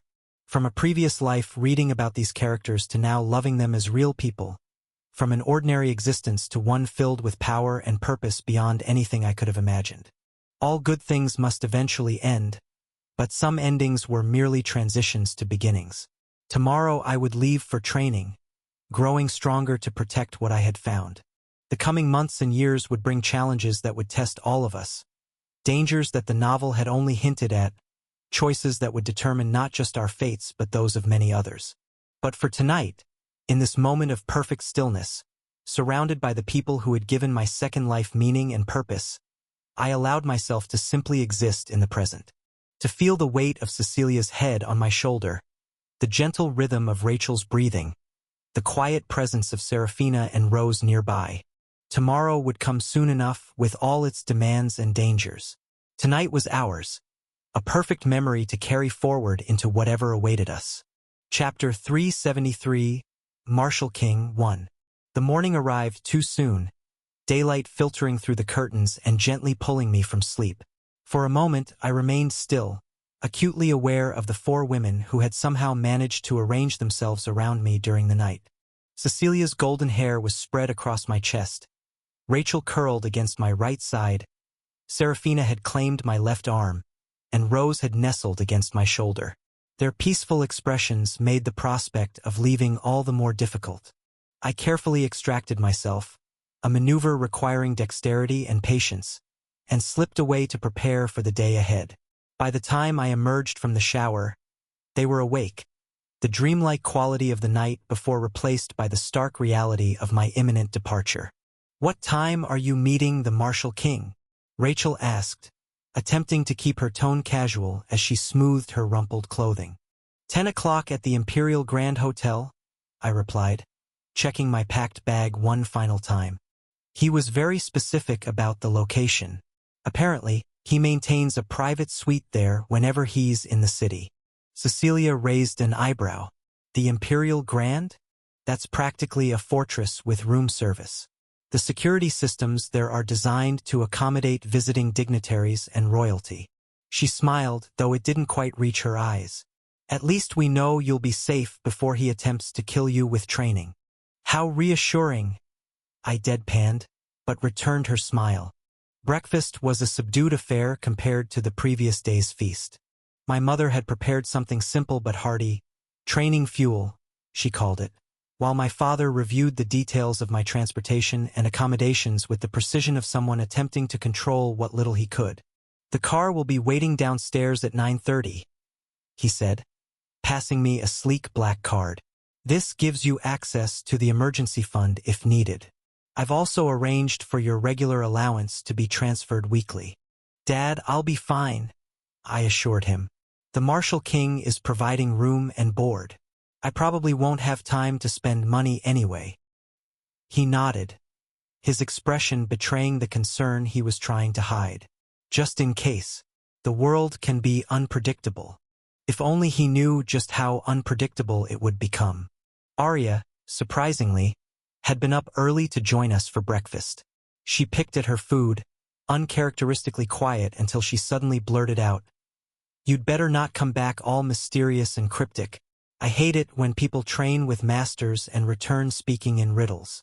I laughed, grateful for the break in tension. "I promise to maintain my charming straightforwardness." "Debatable if that's charming," she muttered, but I caught the slight tremble in her voice. For all her bravado, my sister was going to miss me. As 9:30 approached, we gathered in the penthouse foyer. My bag, packed with the essentials and a few items the girls had insisted I take along, waited by the door. The atmosphere was heavy with unspoken emotions. My mother broke first, stepping forward to embrace me tightly. "Be careful," she whispered, "and come back to us in one piece." "I will," I promised, returning her hug. "It's just training, Mom, not war." My father clasped my shoulder, his grip firm. "Listen to what he teaches you. The Marshall King doesn't take students lightly. This opportunity—" He paused, searching for words. "Make the most of it, son." "I plan to," I assured him. Arya punched my arm, then quickly hugged me before I could react. "Don't forget about us normal people while you're off becoming legendary or whatever." "As if you'd let me," I replied, ruffling her hair and earning a scowl that didn't hide her watery eyes. Then it was time for the more complicated goodbyes. The four girls had been watching the family farewells with varying degrees of composure. Rose calm but sad, Rachel openly emotional, Serafina rigidly controlled, and Cecilia with a forced casualness that fooled no one.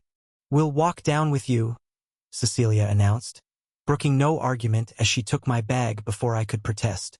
In the elevator, descending toward the waiting car, the five of us stood in a silence heavy with everything we weren't saying. I wanted to tell them how much they meant to me, how the time we'd spent together had changed me in ways I was still discovering, how I would carry them with me during the difficult months ahead. Instead, I found myself saying, "I'll write when I can." "You'd better," Cecilia replied, her attempt at imperious command undermined by the slight catch in her voice. When we reached the lobby, the sleek black car was already waiting outside, the driver standing at attention beside it. The moment could no longer be delayed. Cecilia approached first, her royal upbringing evident in how she composed herself. "Don't embarrass us by being anything less than exceptional," she said, brushing an imaginary speck from my shoulder before rising on her tiptoes to press a swift kiss to my cheek. "Remember who's waiting for you." Rachel was next, her sapphire eyes shimmering with unshed tears. "I packed a healing kit in your bag," she said softly. "The instructions are included. Please use them when you need them." She embraced me quickly, her whispered, "Come back to us," almost too faint to hear. Serafina maintained her dignified reserve, extending her hand formally before apparently thinking better of it and stepping forward to embrace me briefly. "Train well," she said simply. "We'll be watching your progress." Rose approached last, her warm brown eyes meeting mine steadily. "Remember to rest when you can," she advised, practical even in farewell. "Even the strongest need recovery time." Her hug was gentle but lingering. "We'll be here when you return." I wanted to say something profound, something that would convey everything I felt for them, but words seemed inadequate. In the end, I simply said, "Thank you for everything." With a final nod to my family watching from the lobby entrance, I stepped into the waiting car. As it pulled away from the curb, I allowed myself one last glance back. The four of them stood together, a united front despite their differences, while my parents and Arya waited just behind them. Two families, in a way, both mine. The Imperial Grand Hotel lived up to its name, a towering edifice of gleaming glass and stone that dominated its corner of the financial district. As the car pulled into the private entrance, I was immediately met by a discreet security team who verified my identity before escorting me through a series of exclusive corridors. "The Marshall King awaits you in the Phoenix Suite," the lead security officer informed me, his expression professionally neutral. "You're precisely on time. He appreciates punctuality." The Phoenix Suite occupied the entire top floor of the East Wing, with panoramic views of both the city and the distant mountains beyond. As the door opened, I was struck not by the opulence I had expected, but by the austere functionality of the space. Training equipment had replaced most of the luxury furnishings, transforming what had once been a lavish sitting room into something resembling a Spartan dojo. And there, standing at the center of it all, was Magnus himself, the Marshall King. In person, he seemed both more and less imposing than during our previous encounters. His physical presence was undeniably powerful, his posture perfect, his eyes sharp with intelligence and experience. Yet there was also something approachable about him now, a sense that the fearsome persona he projected in public had been partially set aside. "Arthur Nightingale," he said, his voice carrying the resonance unique to those who had transcended to mid-radiant rank. "Welcome to your first day of training." I bowed respectfully as tradition demanded. "Thank you for this opportunity, Master Magnus." He studied me for a moment, his expression unreadable. "You've said your goodbyes?" "Yes, sir." "Good." He nodded once, decisively. "Because from this moment forward, your old life is on hold. Here, you are not a student of Mythos Academy. Here, you are simply Arthur Nightingale, a young man with potential who knows very little. Are you prepared for that reality?" I thought of the people I'd just left behind, the family who had raised me in this world, the women who had claimed pieces of my heart, the responsibilities I'd temporarily set aside, all of it waiting for my return. "I am," I replied with quiet certainty. Magnus allowed himself a small smile. "Then let us begin." Chapter 374. Martial King 2. "What kind of training will I do?" I asked as Magnus led me to a training ground nestled between ancient trees. We were no longer in Avalon as we had moved to Amarion Forest, the largest forest in Slatemark Empire for the training to take place in. "What do you think you lack right now, Nightingale?" Magnus asked, his eyes evaluating my stance. "Well, I am facing the aspect wall if you are asking about that," I responded, trying to hide my frustration. "Not that." Magnus shook his head, his silver hair catching the light. "I can't help with that. Instead, think about the Crown Challenge. The level you achieved back then. How was that achieved? You went beyond 100% because you entered the flow state with the challenge and desire of beating Lucifer Windward and Jack Blazespout and coming first. I am going to help you achieve this state normally, thus boosting your abilities by 10 to 20% overall." "Smart," Luna commented in my mind, her voice a cool whisper. "Since the aspect wall is something you must surpass yourself, he is going to make sure everything else is top-notch." "I don't understand," I said, frowning. "Are you saying we're trying to recreate the flow state?" "No," Magnus replied, his expression severe. "I'm saying we're going to make your normal state about 20% more powerful than it currently is. That will bring you closer to what you achieved in flow state. Then, when you do achieve flow again, you'll be that much stronger." The implication hit me. So my baseline becomes stronger, and my peak becomes even higher. "Exactly," Magnus nodded. "I saw you use barehanded martial arts as well. That was very interesting, though weaker compared to your sword work, it was effective. So, I will train you in a simple way." "How?" I asked, curiosity piqued. "Fight me?" Magnus said as danger exploded over my body. A pressure so intense it felt like gravity itself had increased tenfold. I barely managed to summon my sword from my spatial ring and raise it to deflect a flying sword strike. My eyes widened as I felt the power behind his casual attack. "You have experience, a lot," Magnus said. His posture relaxed despite the ferocity of his strike. "So now try to fight me. Try to kill me. Become someone who can even endanger me. Of course, the current you is far from hoping to achieve that. So, I will hold myself back by not using my gift and use an appropriate level of strength. When you pass, you can go back." "When I pass?" I asked, a knot forming in my stomach. "I don't care if you have school or award ceremony. You aren't going back till you achieve that." Magnus smiled, a predator's grin. "So, are you ready?" "Of course," I said as my eyes shone with determination. Instantly, I activated everything. Lucent harmony coursed through my veins, the gentle melody becoming a crescendo of power. Soul resonance gave me soul vision and mythic body, my perception heightening as my physical form became reinforced with spiritual energy. Erebus's deep dark and bone armor materialized around me, shadows and calcified plates interlocking to form a second skin. Pure light radiated from within, a counterpoint to the darkness. All elements answered my call. 100% from the start. "Good," Magnus smiled as he took out his own long sword. Instantly, the long sword was enveloped with his enhanced aura composed of wind, fire, earth, lightning, and space elements. I didn't wait for him to make the first move. Activating God Flash, I disappeared in a burst of speed, reappearing behind him with my sword aimed at the base of his neck. Magnus didn't even turn. His blade simply shifted, perfectly intercepting my strike. The clash of our weapons sent shockwaves across the training ground. "Predictable," he said, still not looking at me. "Your God Flash has a tell. A slight ripple in the air before you move."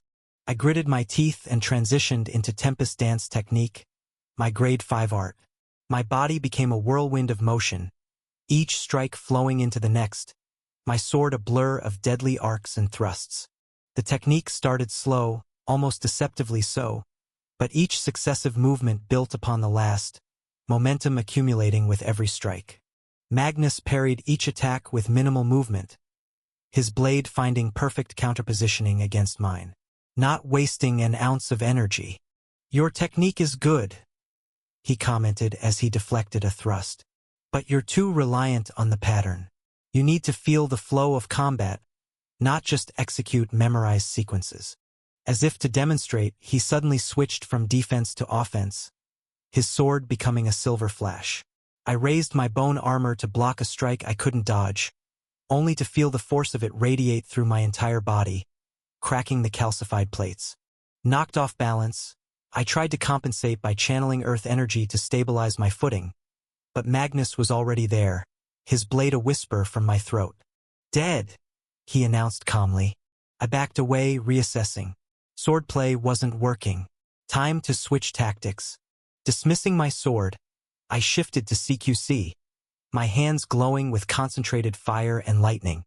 My movements became more unpredictable, incorporating feints and misdirections I'd learned from countless battles. A spinning kick aimed at Magnus' knees was met with a simple sidestep. I followed through with an elbow strike charged with lightning, which he caught in his palm, absorbing the energy without flinching. "Better," he acknowledged. "Unpredictability is good, but you're still relying too much on your enhancements. Abilities are tools, not crutches." His open palm struck my chest, sending me flying back 20 feet. I crashed into the ground, air knocked from my lungs. I pulled myself up, dust and dirt clinging to my bone armor. "Again," I demanded. Magnus nodded approvingly. "That's the spirit." Days bled into each other. Each session ended the same way, with me defeated, often humiliatingly so. But each time I learned something. A weakness in my stance, a tell in my attacks, a gap in my defenses. On the 7th day, Magnus changed the parameters. "No enhancements today," he declared. "No lucent harmony, no soul resonance, no elemental manipulation. Just you, your sword, and whatever natural skill you possess." "That's not fair," I protested. "Those abilities are part of me, part of my fighting style. And they're becoming a limitation," Magnus countered. "You rely on them too heavily. Today, we strip everything back to fundamentals." Reluctantly, I complied. Without my enhancements, I felt naked, vulnerable. My sword, normally an extension of my will, felt heavy and unwieldy in my hands. The first exchange was brutal. Without God Flash to augment my speed, Magnus seemed to move like lightning. Without bone armor to protect me, every glancing blow left bruises that blossomed purple against my skin. I was defeated in seconds. "Again," Magnus commanded. For 3 days, I fought without enhancements, getting battered and bruised, but slowly improving. My natural reflexes sharpened. My swordsmanship, stripped of flashy techniques, became more efficient, more precise. On the 4th day of this new regimen, something clicked. During an exchange, I found myself anticipating Magnus' movements not through soul vision, but through pure instinct. I parried a strike I shouldn't have been able to see coming, my body moving before my mind had time to process the danger. Magnus paused, a rare smile crossing his features. "There it is. Now we're getting somewhere." The training evolved. Some days with enhancements, some days without. Some days with my sword, others with just my hands and feet. Magnus pushed me, forcing me to integrate my natural instincts with my supernatural abilities. "Your enhancements should amplify your natural skills," he explained after a session. Not replace them. When they work in harmony, that's when you'll see true growth. By the end of the first week, I could maintain Tempest Dance technique for longer than before, the momentum building to levels that made even Magnus work harder to counter. My CQC had become sharper, more instinctive, my strikes finding gaps in his defense that I wouldn't have noticed before. But it still wasn't enough. Each day ended with the same result. Me on the ground, Magnus standing over me, his blade at my throat. The gap between us remained vast, a chasm I couldn't seem to bridge. Patience, Magnus advised, seeing my frustration. Real growth doesn't happen overnight. It's incremental, almost imperceptible until suddenly, it's not. I nodded, but doubt had begun to creep in. Would I ever be strong enough to face the aspect wall if I couldn't even land a single clean hit on Magnus?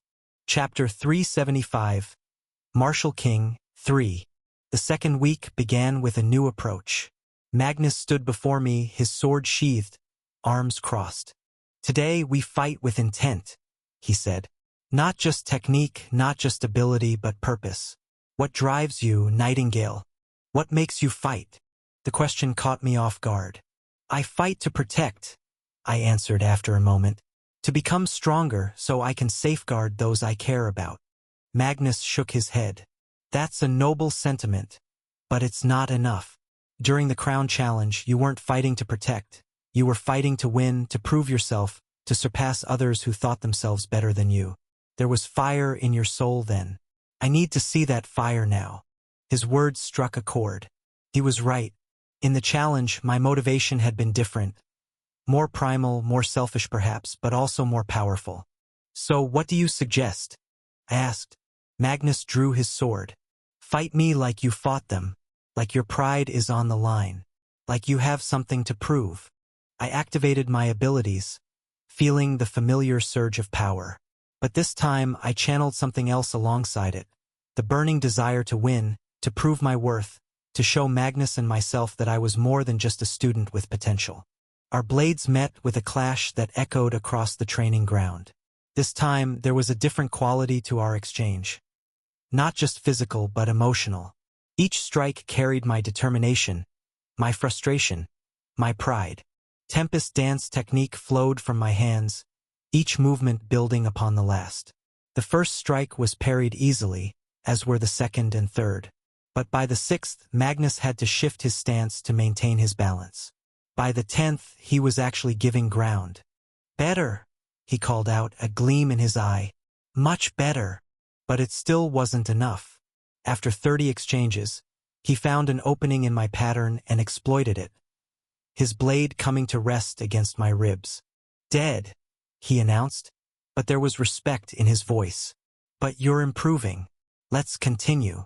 The next few days followed the same pattern.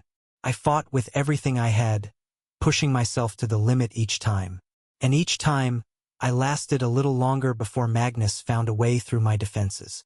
On the 5th day of the second week, something changed. During our morning session, as our swords met in a flurry of strikes, I felt an unusual clarity descend over me. Not the hyper-awareness of soul vision, but something more fundamental, a deep understanding of the rhythm of combat, the interplay of force and counterforce. My Tempest Dance technique, usually a set pattern building to a crescendo, became more fluid, more adaptable. When Magnus countered in ways he hadn't before, I found myself adjusting naturally, the technique evolving in real time. For the first time, I saw genuine surprise register on Magnus' face, as he was forced to work harder to predict my movements. One strike slipped past his guard, scoring a thin line across his sleeve. Not breaking skin, but closer than I'd ever come before. Both of us paused, equally startled by this development. Good, Magnus said, a rare smile crossing his features.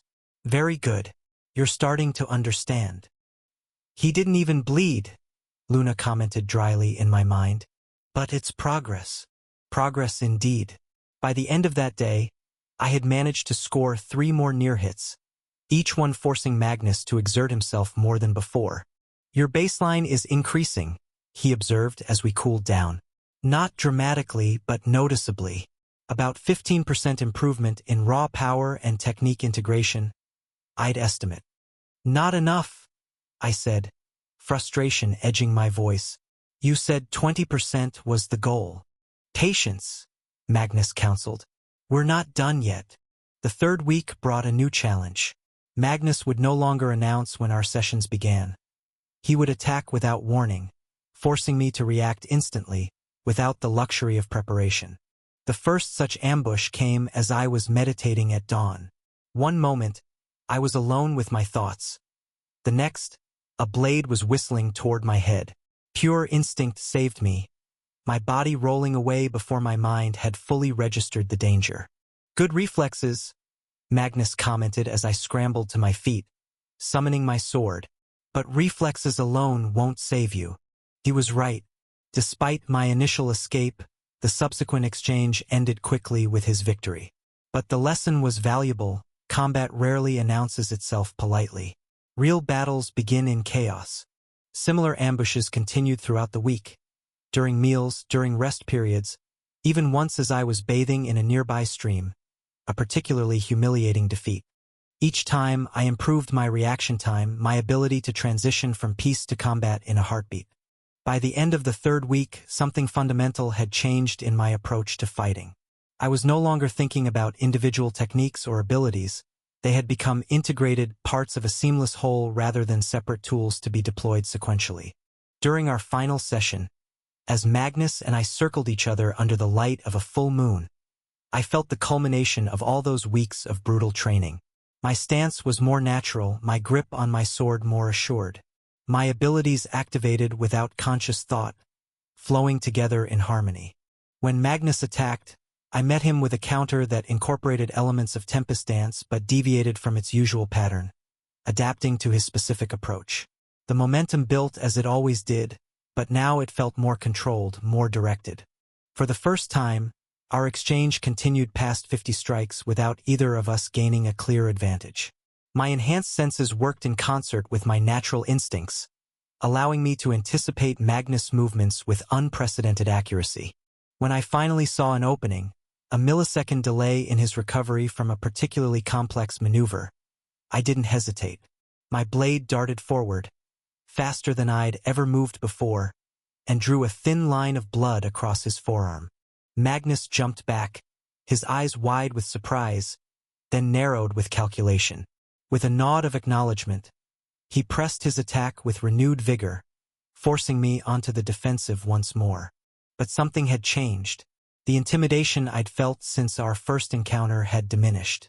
Magnus was still far beyond me in skill and power, but the gap no longer seemed insurmountable. After another 100 exchanges, Magnus called a halt. Both of us were breathing hard, though he showed far less fatigue than I did. "Well done," he said, sheathing his sword. "You've achieved what I hoped you would. Your baseline strength has increased by about 20%. Not enough to defeat me, but enough to face the aspect wall with a better chance of success." I bowed slightly, a gesture of respect. "Thank you for your guidance." Magnus nodded. "Remember what you've learned here. Technical skill matters, but it's the integration of all your abilities, physical, mental, and spiritual, that will make the difference when you face your greatest challenges." As I straightened, a new confidence flowed through me. The aspect wall was still a daunting challenge, but I was better prepared now than before. Thanks to Magnus' brutal training, I had discovered that my limits were not as fixed as I had believed. Not a revolutionary transformation, but a solid improvement, 20% stronger in my normal state. It might be just enough to make the difference when it truly mattered. Chapter 376. Marshall King. 4. I stared at Magnus across the hotel's training room. The morning light streamed through the floor-to-ceiling windows, casting long shadows across the reinforced floor that had weathered 3 weeks of our brutal training sessions. "What are you thinking about?" I asked, noticing his unusually contemplative expression. Magnus' gaze shifted to me, studying me with those piercing eyes that seemed to see through everything. "I was thinking about my past," he said finally, "and how it shaped me into who I am today." I remained silent, waiting. Magnus rarely spoke about himself, and I didn't want to break whatever spell had prompted this sudden openness. He walked over to one of the benches lining the wall and sat down, gesturing for me to join him. I was born the third son of the Dracar family, a house of moderate power situated between the northern and eastern continents. As he spoke, I could picture it all. The Dracars, respected but unremarkable, not known for heroics or legends, nor did their bloodline produce prodigies or visionaries. They were solid and dependable, a family that held its ground but never aspired to more. Our most notable strength, Magnus continued, lay in a single connection. My grandfather had been a close friend of the head of the Windward family, one of the most powerful houses in the north and the guardians of its throne. That friendship granted the Dracars an extended lifeline in the treacherous waters of political intrigue. Magnus' eyes took on a distant look. I still remember the first time I met Arden Windward, the heir to the Windward family and, at that time, already renowned as a Radiant rank talent in the making. My family had traveled to the Windward estate, and the introductions were formal but charged with importance. He mimicked a deeper voice. "This is my grandson, Arden Windward," the head of the family had said with a hand on the young boy's shoulder, pride radiating from his every word.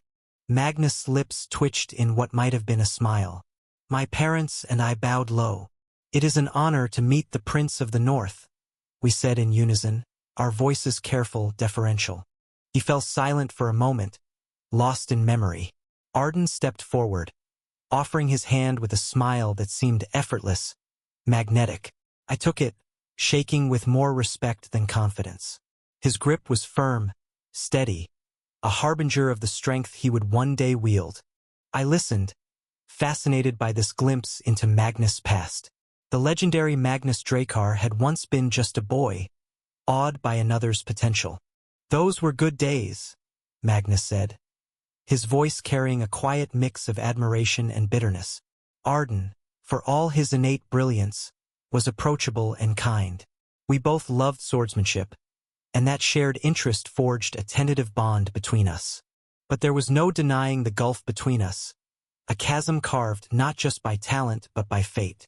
He gestured with his hand, as if drawing an invisible line. His sword shone like a beacon, unreachable, almost divine. I trained harder than anyone else, but I could never touch him. The wistfulness in his voice surprised me. I had always thought of Magnus as invincible, unassailable. But he had once been on the other side of that equation, the one looking up, struggling to reach heights that seemed impossible. "For a time, I accepted that reality," he continued. "I learned to find satisfaction in my own progress, in the slow honing of my skills, even as Arden's sword beyond my reach." His expression darkened. But then the tides turned, as they always did in the north. The head of the Windward family passed away, and the mantle of leadership shifted to Arden's father, a man of ambition but limited strength, not a Radiant ranker like his predecessor. Arden, restless and determined to surpass his limits, left the north to train across the world, leaving his homeland vulnerable. Magnus' hands clenched into fists. The vultures circled quickly. Jealous vassals, emboldened by the absence of Arden's guiding light and the relative weakness of his father, sought to consolidate power by striking at those they viewed as expendable. The Dracars, whose connection to the Windwards had always been their shield, found themselves targeted. His voice dropped to almost a whisper. "They came like wolves in the night. Those jealous little lords banded together, and their armies descended on us. We were surrounded before we even realized we were at war." I felt a chill run down my spine. I knew what came next, but hearing it from Magnus himself made it viscerally real in a way I hadn't expected. "The Dracar family was wiped out in the ensuing bloodbath," he said, each word measured and heavy. "The house that had stood for generations, if not in glory, then in quiet dignity, was reduced to ashes. I, the third son, survived by sheer chance or perhaps by cruel design. My enemies wanted me to witness the fall of everything I loved." Magnus paused, his breathing carefully controlled. And then Arden returned. The once smiling boy I had admired was no longer.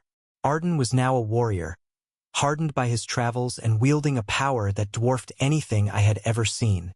There was a cold satisfaction in his tone now. He came back and he made them kneel. Arden didn't just save me. He made those lords, the ones who tore apart my family, beg for forgiveness before he cut them down like animals. The silence that followed was profound. Magnus' hands clenched and unclenched, his jaw tightening. "Do you know what I felt back then?" he asked me, his voice quieter now, more restrained. I looked at him, unsure whether to respond. "I felt despair," he said, answering his own question. "Not just because I'd lost everything, but because I realized how powerless I was." Arden, he was like a star, blazing so brightly that no one could even hope to touch him. And I was a speck of dust, barely worthy of notice. Magnus turned to face me fully. His eyes, so often filled with calm authority, burned with a fierce intensity. "That despair became my fire," he said. "I swore I would never feel that powerless again, that no one would ever look at me with pity, as though I were something to be saved." I didn't know what to say. His story felt heavy, the weight of it hanging in the air between us. "You felt it too, haven't you?" he asked suddenly, his gaze piercing. "That despair, the knowledge that you're not strong enough." I nodded slowly. Yes, the aspect wall loomed in my mind, an insurmountable barrier between me and resonance. "Then hold on to it," he said. "Use it, because if you can wield despair, you'll find a strength greater than anything you've ever known." "Use despair?" I asked, my voice tinged with skepticism. Magnus nodded, his expression resolute. "At least that's what I did. After the destruction of my family, I left the north. Arden begged me to stay, to rebuild the Drakkar name by settling down, marrying, and living under the Windward family's protection. But I couldn't. I forced myself to grow stronger. And then, Arthur, I bloomed. I knew what happened next. Magnus Drakkar's name became etched into legend. He forged his own grade 6 art through sheer will and determination, rising to Radiant rank in just over a decade, a feat unheard of. But Magnus didn't just stop at low Radiant rank like others did. He became a force that reached mid-Radiant rank. "After I achieved Radiant rank, I realized something," Magnus said, his voice quiet but unyielding. "The others, those who reached Radiant rank, stagnated. They said there was no path forward. But I didn't believe that. I pushed past that wall. I perfected my strength until it resonated in every fiber of my being. And when I was ready, I decided to test myself. The first place I went was the Mount Hua sect. I stiffened slightly, knowing what came next." Magnus continued, a faint smirk playing on his lips. "The Mount Hua sect's plum blossoms, so pristine, so revered. I crushed them under my feet. Mo Zenith, their sect leader, wielded his grade 6 art, Violet Mist Divine Art, with all the finesse one would expect from the leader of Mount Hua. But it didn't matter. I broke him, his art, and his pride." He paused, the weight of his words settling heavily in the air. "After that, I didn't stop. I traveled the world. I faced and defeated all 9 of the other Radiant rankers. None of them could stop me. Each one fell, their unique astral energies, their treasured arts. None of it was enough." Magnus' voice grew quieter, as though he were speaking more to himself than to me. "And then I returned to the north, to Arden Windward. By the time I faced Arden again," Magnus said, his gaze far away, "I knew he wasn't my match. I had already defeated 9 individuals at his level or stronger. Still, I wanted to face him. I needed to. Arden's swordsmanship is elegant, almost poetic, infused with ice and wind astral energy. His grade 6 art, Myth of the Northern Peak, is a masterpiece, a blend of precision and devastation. But even that couldn't touch me." His expression darkened, a shadow of regret flitting across his face. "I defeated him, decisively. There was no room for doubt, no debate about who was stronger. And with that victory, our friendship ended." He stopped speaking, the silence stretching between us. His tale was one of triumph, but it was also one of loss, a reminder that power and ambition often came at a cost. "I don't regret it," Magnus finally said, his voice firm. But I learned something from that fight. Despair isn't just a tool to make you stronger. It's a truth. Everyone carries it, and how you wield it shapes the person you become. A comfortable silence fell between us as I absorbed his words. Then, to my surprise, Magnus smiled. A genuine expression that softened his usually stern features. "I've enjoyed these past 3 weeks, Arthur," he said. "It's been a long time since I took a disciple. Teaching you, it's reminded me of what it feels like to pass on knowledge rather than simply accumulating it." His words caught me off guard. I thought I was just another student. Magnus shook his head. "No, you're more than that.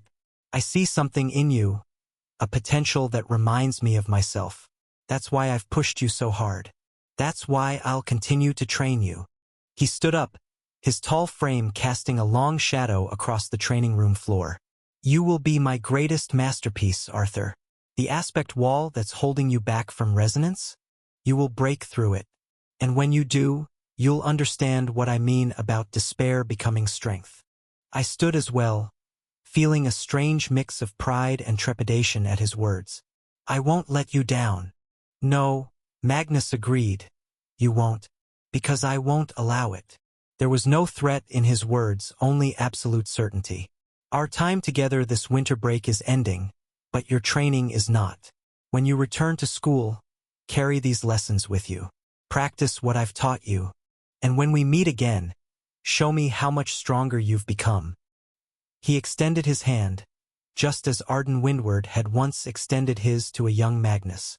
I took it, feeling the weight of his expectations and the promise of his continued guidance. "Thank you," I said simply.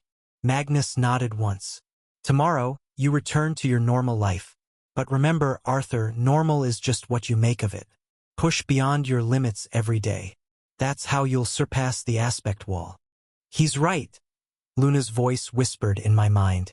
"And when you do break through that wall, even he might be surprised by what you become." I smiled at the thought. Perhaps one day, I would be the one surprising Magnus Drakkar.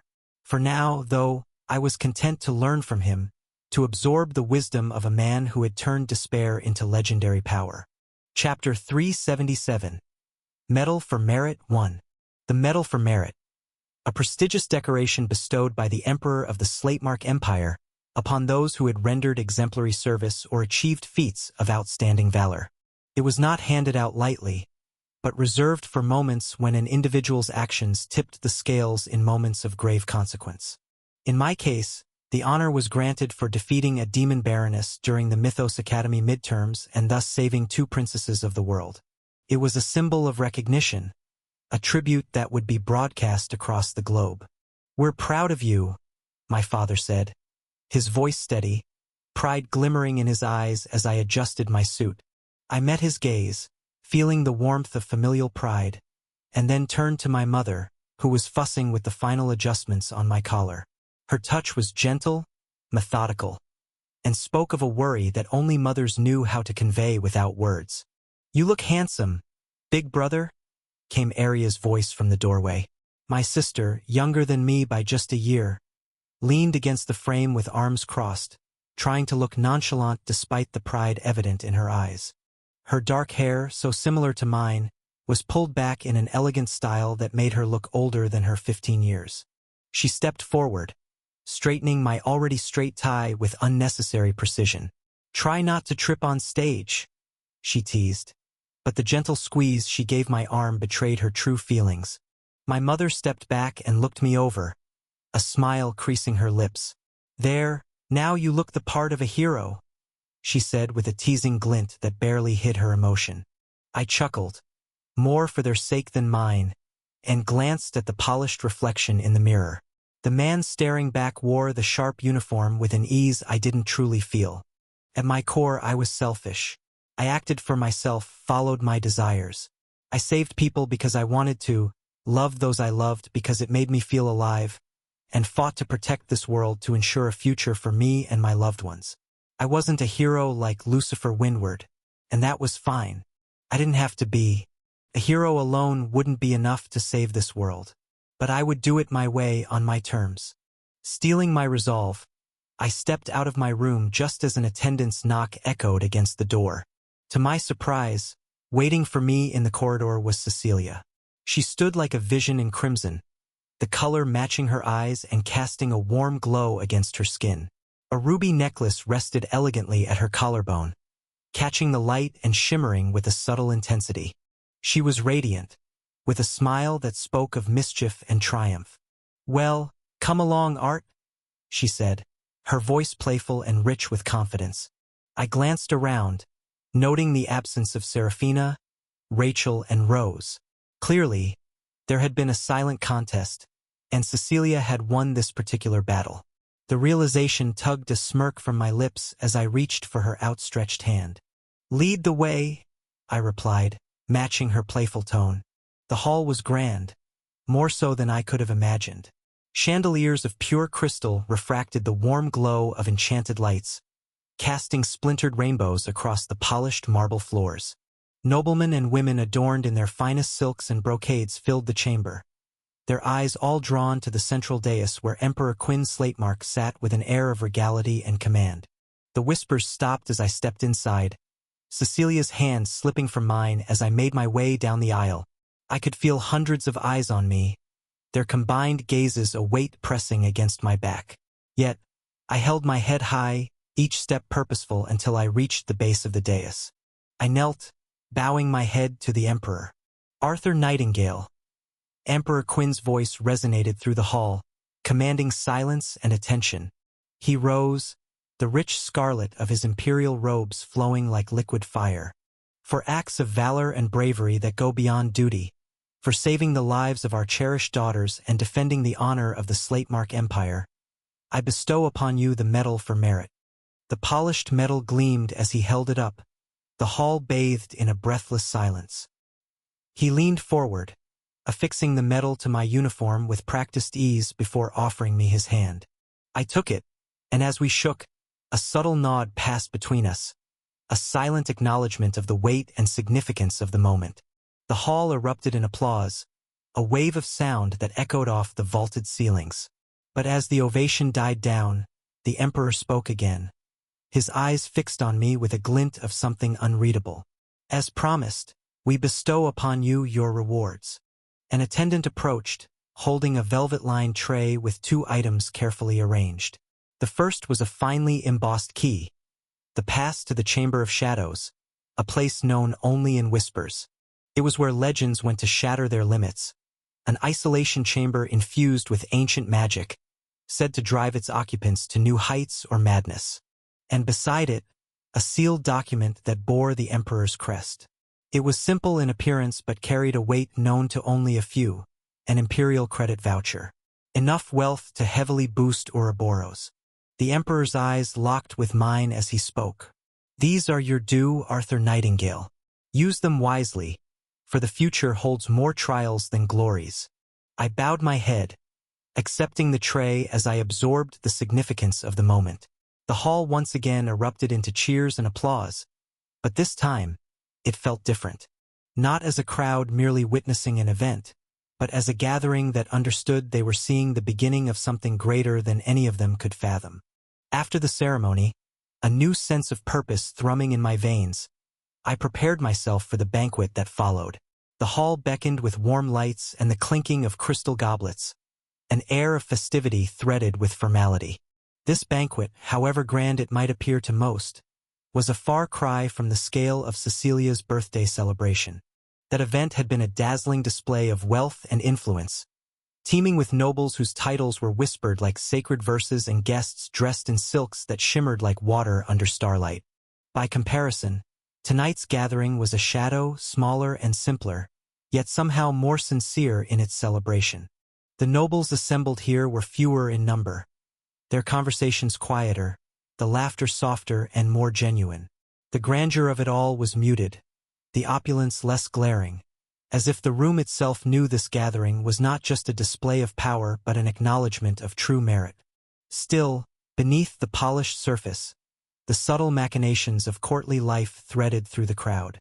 I smoothed the fabric of my uniform, the weight of the newly awarded medal pressing gently against my chest as I stepped into the hall. As I entered the banquet hall, the hum of conversation ebbed for a heartbeat before resuming with renewed vigor. The eyes of courtiers, nobles, and high-ranking officials turned to me, some filled with curiosity, others with appraisal. The medal for merit gleamed on my chest, a magnet for attention I neither desired nor could avoid. "Arthur Nightingale, the man of the hour!" came a jovial voice from my left, and before I knew it, I was surrounded. Nobles of every stature crowded close, some eager to offer their congratulations, others slyly seeking favor or alliance. Questions overlapped, polite laughter filled the air, and I could barely catch my breath amidst the sea of titles, elaborate garments, and the faint scent of expensive cologne. It was truly a feat, Sir Arthur. Tell us, how did you manage such a daring rescue? What strategy did you use against the demon? Will you consider joining one of the great guilds now? I felt the polite smile on my face begin to strain under the pressure. The crowd closed in further, their voices merging into a cacophony that rang in my ears like the din of battle. Suddenly, I felt a gentle but firm hand on my arm. "Mind if we borrow him?" came Seraphina's cool, composed voice. The effect was immediate. The crowd hesitated, taken aback by the princess's presence.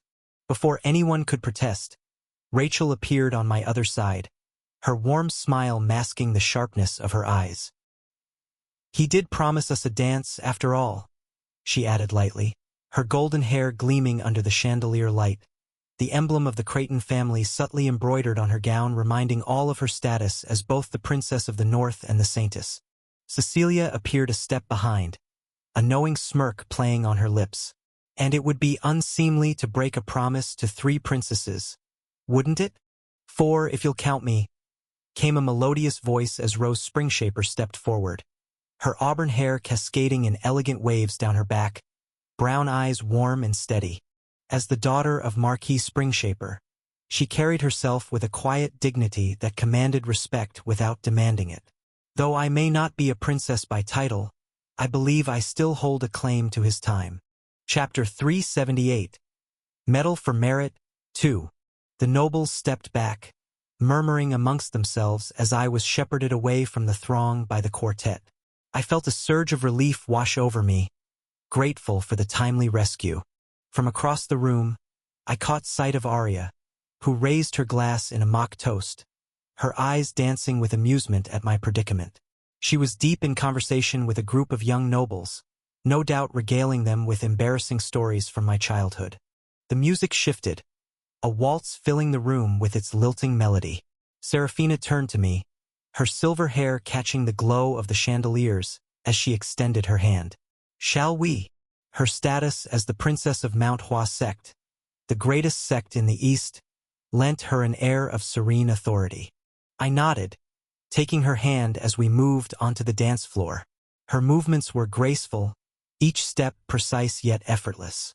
We glided across the floor, her gaze meeting mine with a rare sparkle of mischief. "You know," she said softly, "when I first met you, I thought you were just another student, talented, perhaps, but unremarkable." A smile touched her lips. "I've never been so pleased to be wrong." "Is that a compliment from the Ice Princess of Mount Hua?" I teased. Her eyes, usually so guarded, softened. "I was raised to be perfect, Arthur. To show no weakness, to need no one." Her grip tightened almost imperceptibly. "But with you, I find myself wanting to be imperfect, to need, to feel." The admission hung between us, delicate and profound. I pulled her closer, feeling the steady beat of her heart against mine. "I'm still learning how to let someone in," she whispered, "but I'm grateful it's you teaching me." As the music ended, she stepped back, composure returning like a veil drawn across her face. But the warmth in her eyes remained, a silent promise meant only for me. Rachel was next, her golden hair swept up elegantly, the soft curves of her dress moving like liquid gold. She took my hand with a grin that dared me to keep up with her as the music shifted to a livelier tune.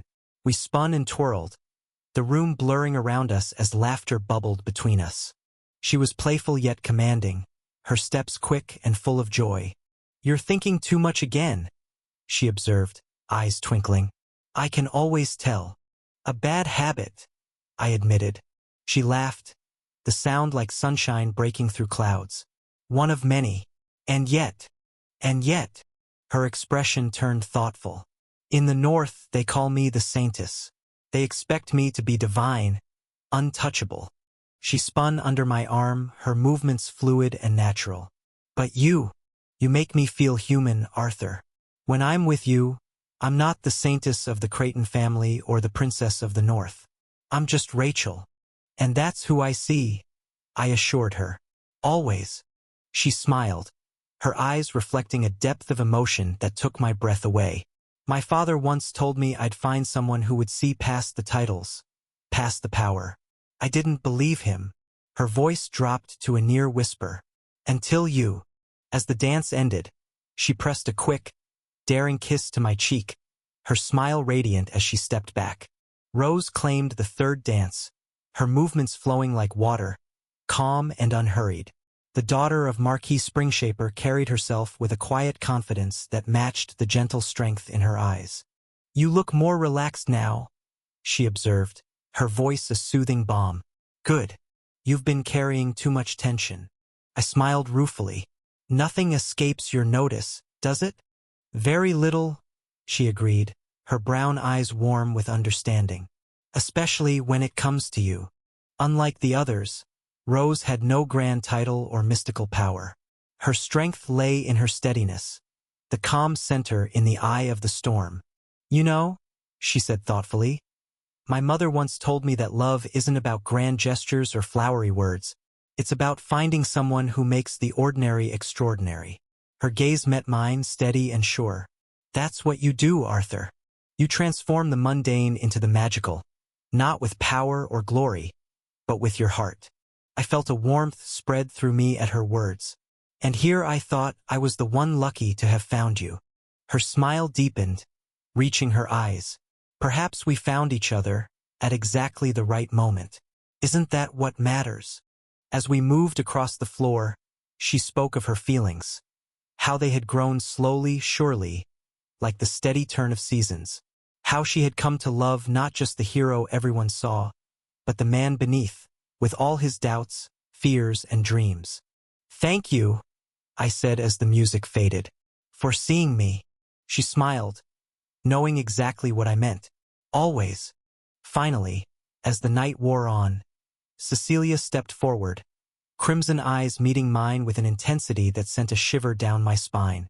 The music slowed, turning to a romantic melody that seemed made just for us.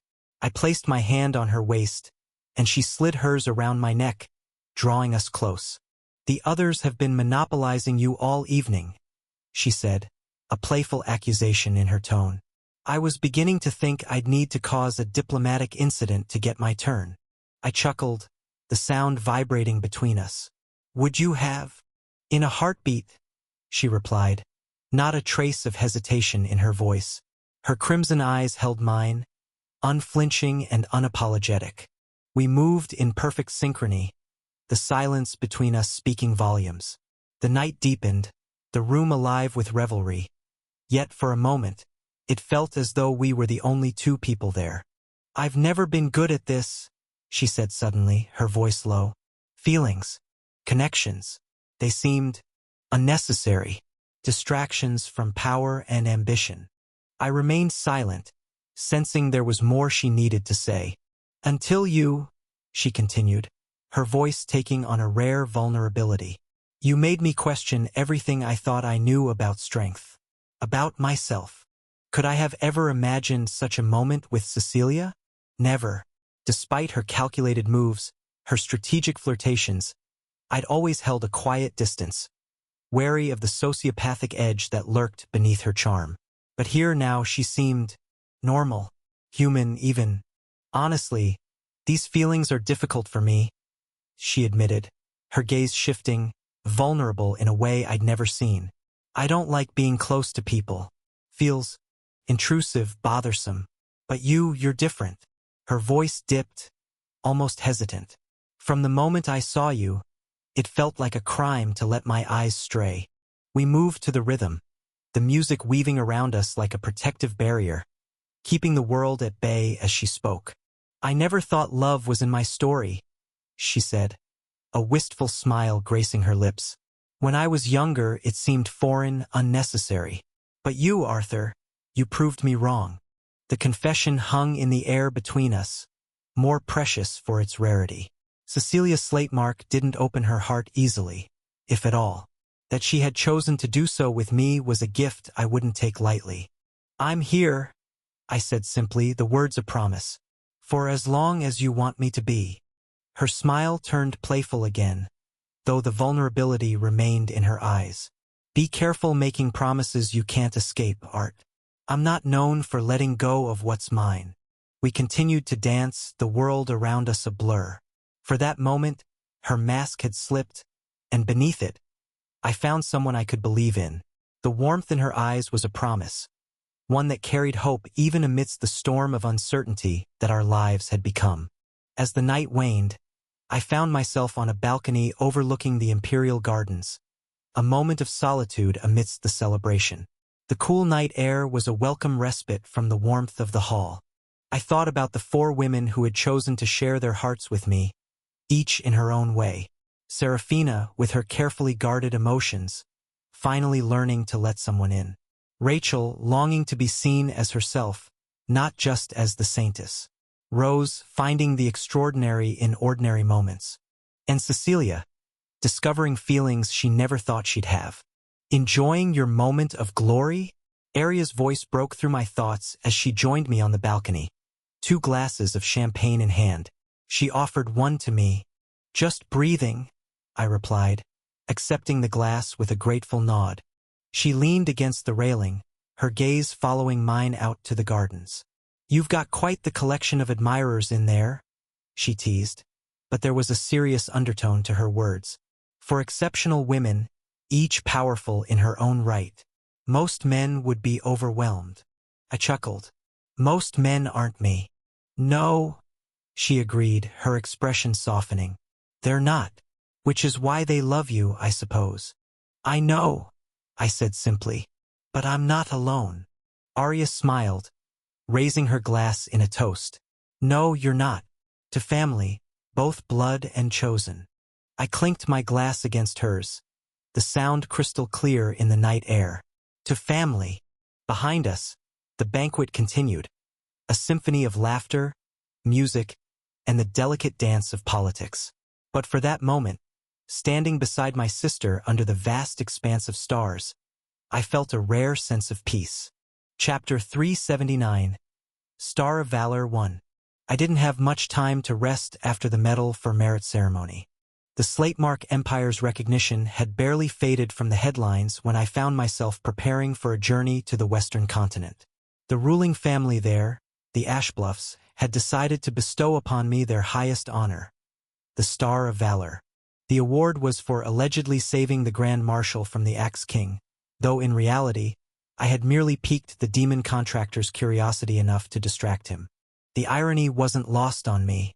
My family accompanied me for this second ceremony, proud expressions barely concealing their bewilderment at how quickly their son had ascended to continental recognition. Unfortunately, Cecilia, Serafina, Rachel, and Rose were all prevented from joining us, each detained by their respective families for various urgent matters that had mysteriously arisen simultaneously. The timing was too perfect to be coincidental, and I suspected their parents were cooperating to limit my influence over their daughters.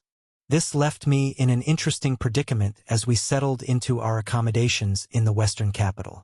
Without my usual companions, I would be vulnerable to the political machinations and social maneuvering that inevitably surrounded such events. The daughters of Western nobility would see me as prime territory for conquest, a newly minted hero with connections to multiple continents. I needed a shield, and unfortunately, I had only one viable option.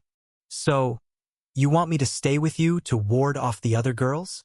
Callie asked, her onyx eyes narrowing as she leaned against the doorframe of my suite. The black dress she wore was elegant without being ostentatious, clinging to her athletic frame in a way that reminded me she was as much warrior as woman. "Yes," I nodded. adjusting the formal attire that felt unnecessarily restricting. "How arrogant," she replied, crossing her arms. The faint shimmer of deep dark energy danced beneath her skin, a reminder of our unusual bond. "You think girls will just flock to you, Guildmaster?" I stepped forward, closing the distance between us until I could see the flecks of silver in her dark eyes. "Am I wrong, Callie Malekith?" Her eyes narrowed further, but I caught the subtle shift in her posture. Defensive, yet not retreating. "You are so damn arrogant, I wish I could say you were wrong." "So you admit you can't?" I smiled, watching as she turned away with an exaggerated huff. "You two bicker too much," Luna commented in my mind, her tone tinged with amusement. "It's surprising how close you've become considering how this began." She wasn't wrong. Our relationship had started with me forcing Callie into a mana oath to serve me. I'd promised her benefits that would transform her future, but promises meant little in the present. Yet somehow, despite the coercion that bound us, a genuine camaraderie had formed, though neither of us would ever admit it aloud. "Well, don't be like that when you bothered dressing up so well," I said, my gaze sweeping over her. The black dress complemented her fair complexion and dark hair, creating an effect that was both elegant and intimidating. "After all, you are a girl too." Her expression contorted into one of indignation. "Of course I'm a girl. What do you mean by that?" I tilted my head, enjoying her reaction perhaps more than I should have. You don't feel like one." "You want to die?" she asked, a hollow smile spreading across her face as deep dark coalesced in her palm, the shadowy energy swirling like ink in water.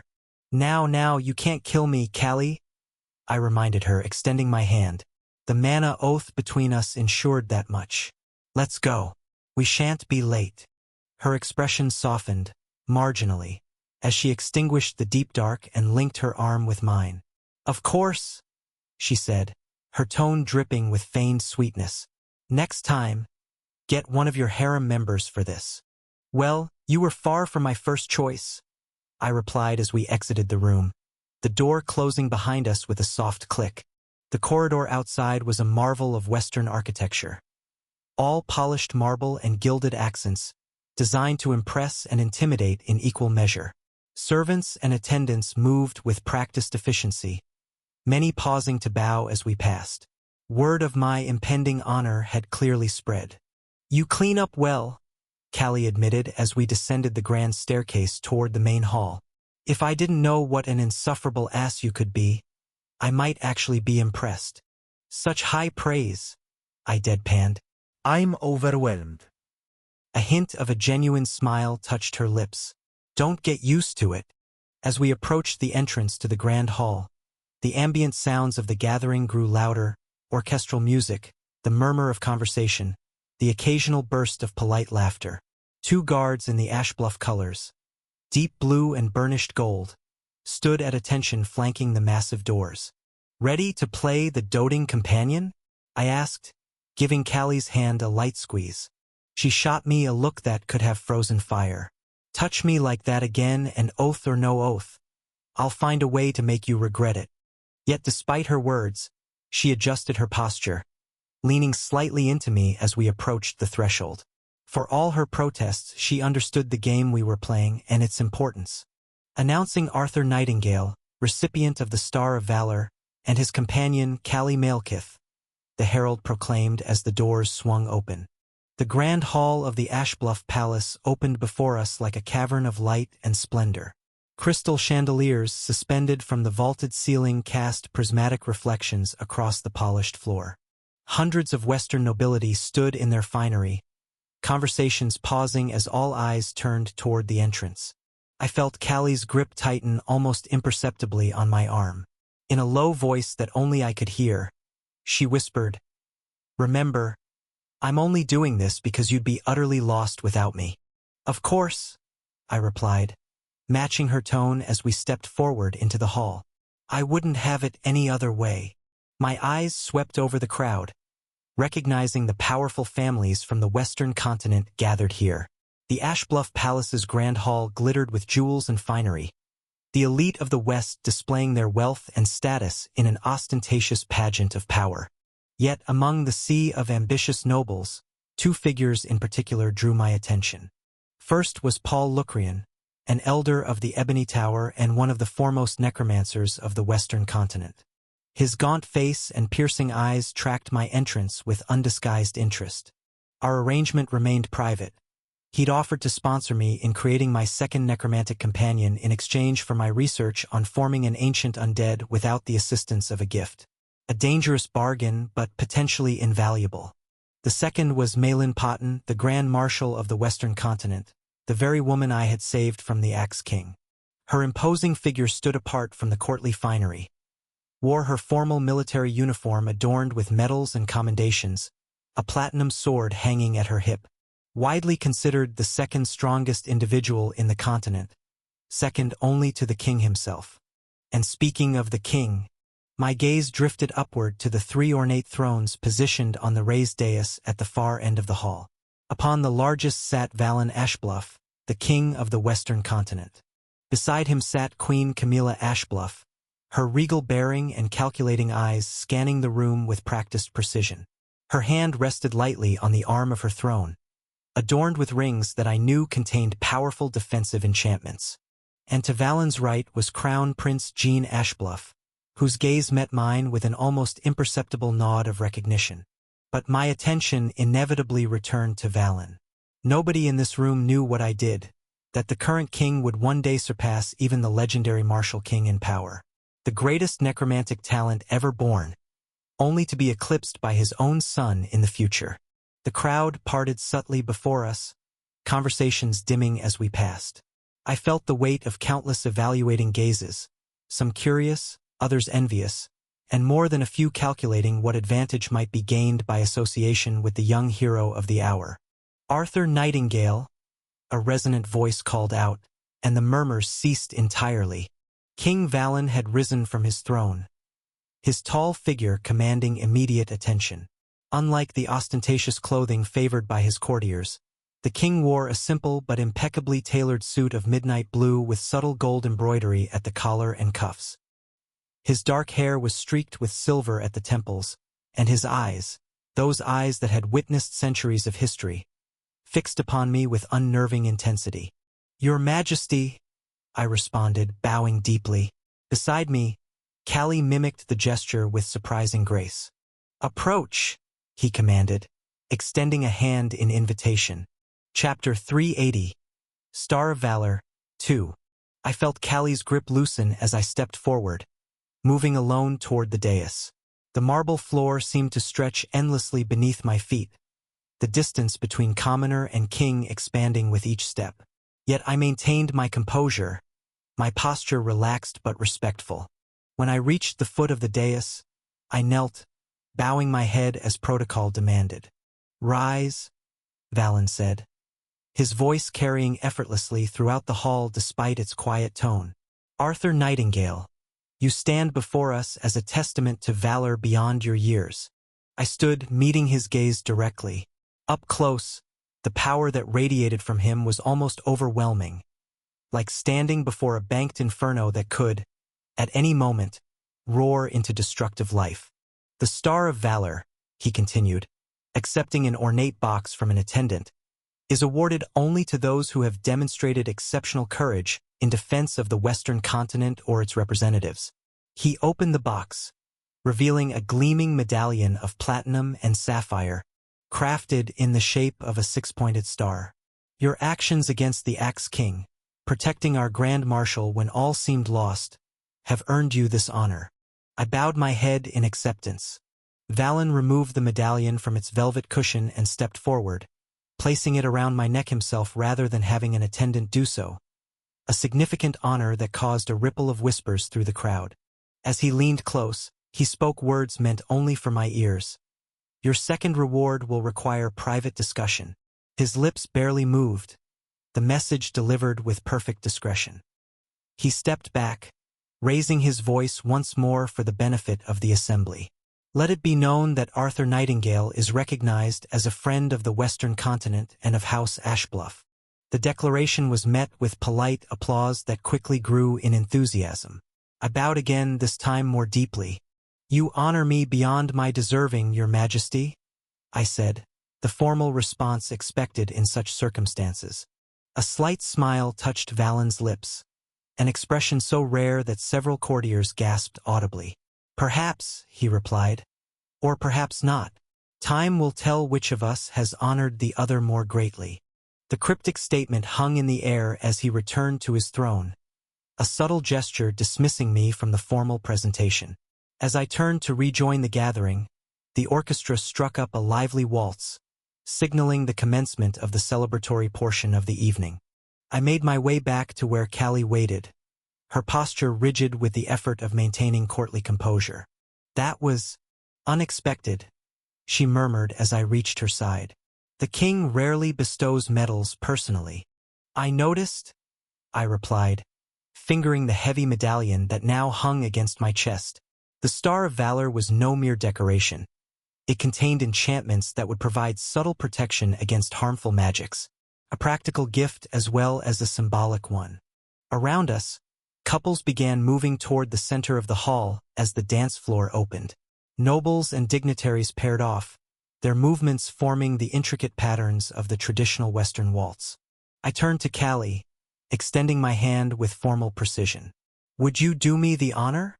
I asked, my tone deliberately exaggerated. Her eyebrows rose fractionally. "You can't be serious." "Deadly," I replied, maintaining the gesture. "I need to blend in, and standing awkwardly at the edge of the room will only draw more attention. Besides," I added with a hint of challenge, "I doubt you know the steps to a proper Western waltz." Her eyes narrowed at the provocation, exactly as I'd intended. "I trained with the shadow dancers of Mavar for 3 years. There isn't a dance form on this continent I haven't mastered." "Prove it," I suggested, my hand still extended. For a moment I thought she might refuse out of pure spite. Then, with an expression that promised future retribution, she placed her hand in mine. "1 dance," she specified, "and if you step on my toes even once, oath or no oath, there will be consequences." I smiled, leading her toward the dance floor. "I wouldn't dream of it." As we took our position among the other couples, I caught sight of King Valen watching us from his throne, that same enigmatic smile playing at the corners of his mouth. Whatever his second reward entailed, I had a feeling it would be far more consequential than a medal, no matter how prestigious. The music swelled around us as Callie and I began to move in perfect synchronization, our steps matching as though we'd rehearsed for weeks, rather than thrown together by circumstance. For all her protests, she was indeed a flawless dancer, her movements fluid and precise. "Not bad, Nightingale," she conceded as I guided her through a complex turn. "Perhaps you're not entirely without grace." "High praise from the mighty Callie Malekith," I returned, spinning her outward before drawing her back in. "I'll treasure this rare compliment." Her lips curved upward despite her obvious attempt to remain aloof. "Don't push your luck." The waltz concluded, and as Callie and I stepped away from the dance floor, we were immediately surrounded by Western nobility. Their eagerness reminded me of predators circling wounded prey, all polite smiles and honeyed words that barely concealed their underlying ambitions. "Mr. Nightingale, what an honor to meet you," said a portly noble whose name I couldn't recall. "My daughter is quite the talented mage. Perhaps you might spare a moment to make her acquaintance." Before I could respond, a silver-haired baroness cut in. "Arthur, may I call you Arthur? I've heard such fascinating things about your research into necromantic theory. The Viridian Academy would be most interested in offering you a fellowship." Callie stood beside me, her face fixed in a polite mask that I knew concealed growing irritation. Her fingers twitched slightly at her side, a tell that she was contemplating summoning Deep Dark just for the satisfaction of watching these nobles scatter in terror. "You're quite popular," she murmured under her breath. "Should I be jealous?" I suppressed a smile. "Terribly. Can't you see I'm being fought over like the last sweet roll at a feast?" Her lips quirked upward despite her attempt to maintain her aloof demeanor. "More like vultures over a carcass." A young noblewoman with elaborate golden curls pushed her way to the front of the crowd, batting her eyelashes with practiced precision. "Mr. Nightingale, I simply must hear the tale of your encounter with the Axe King directly from your lips, perhaps over a private dinner." Callie's expression darkened, and I felt her aura shift subtly. Not enough for the others to notice, but a clear warning to me that her patience was wearing thin. "While I appreciate the interest," I began diplomatically, "I'm afraid my schedule during this visit is quite—" "Excuse me," came a familiar voice from behind the crowd. "I need to borrow my classmate." The nobles parted, revealing Crown Prince Jean Ashbluff. At 16, he carried himself with the confidence of both royalty and exceptional talent, though I knew better than most that it was partly a mask. Unlike his regal attire during formal functions at Mythos Academy, tonight he wore the full regalia of his station, royal blue and silver that emphasized his status rather than his age. Several of the nobles looked between us in confusion, clearly trying to reconcile the casual familiarity in Jin's tone with our respective stations. "Your Highness," I acknowledged with a nod that was just respectful enough to avoid causing offense, but familiar enough to confirm our acquaintance. "How fortunate to run into a fellow member of Class A." Jin's eye twitched slightly at my deliberate mention of our shared class at Mythos Academy. As the only students from the Western continent in the elite Class A, we had a connection that predated my recent rise to fame, though few knew just how complicated that connection had become since I'd secured his cooperation through carefully applied blackmail. "My father wishes to speak with you," Jean said, his tone carefully neutral, though I could detect the underlying resentment. "Now, rather than at midnight as originally planned."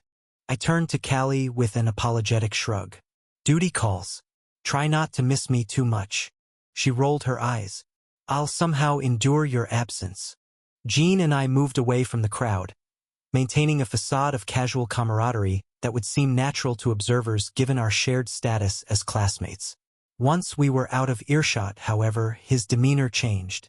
"You're enjoying this, aren't you?" he muttered, leading me toward a less populated corridor. "Playing the hero when half the people in that room would faint if they knew what you're really capable of. Says the prince who's bound by a mana oath to assist a commoner," I replied quietly. "How is that going for you, by the way? Has the heir to the Western throne found his servitude educational?" Jean led me through several more corridors before pausing at the base of a spiral staircase, ignoring my jab at him. "This leads to my father's private study in the Eastern Tower. He's waiting for you there." His expression shifted, showing genuine concern despite our antagonistic relationship. "Be careful, Arthur. My father doesn't request private audiences with teenagers, no matter how talented. Whatever he wants from you, it's significant." I studied him for a moment, surprised by the warning. "Worried about me, Jean? How touching." "I'm worried about what happens if he decides you're a threat rather than an asset," Jean clarified.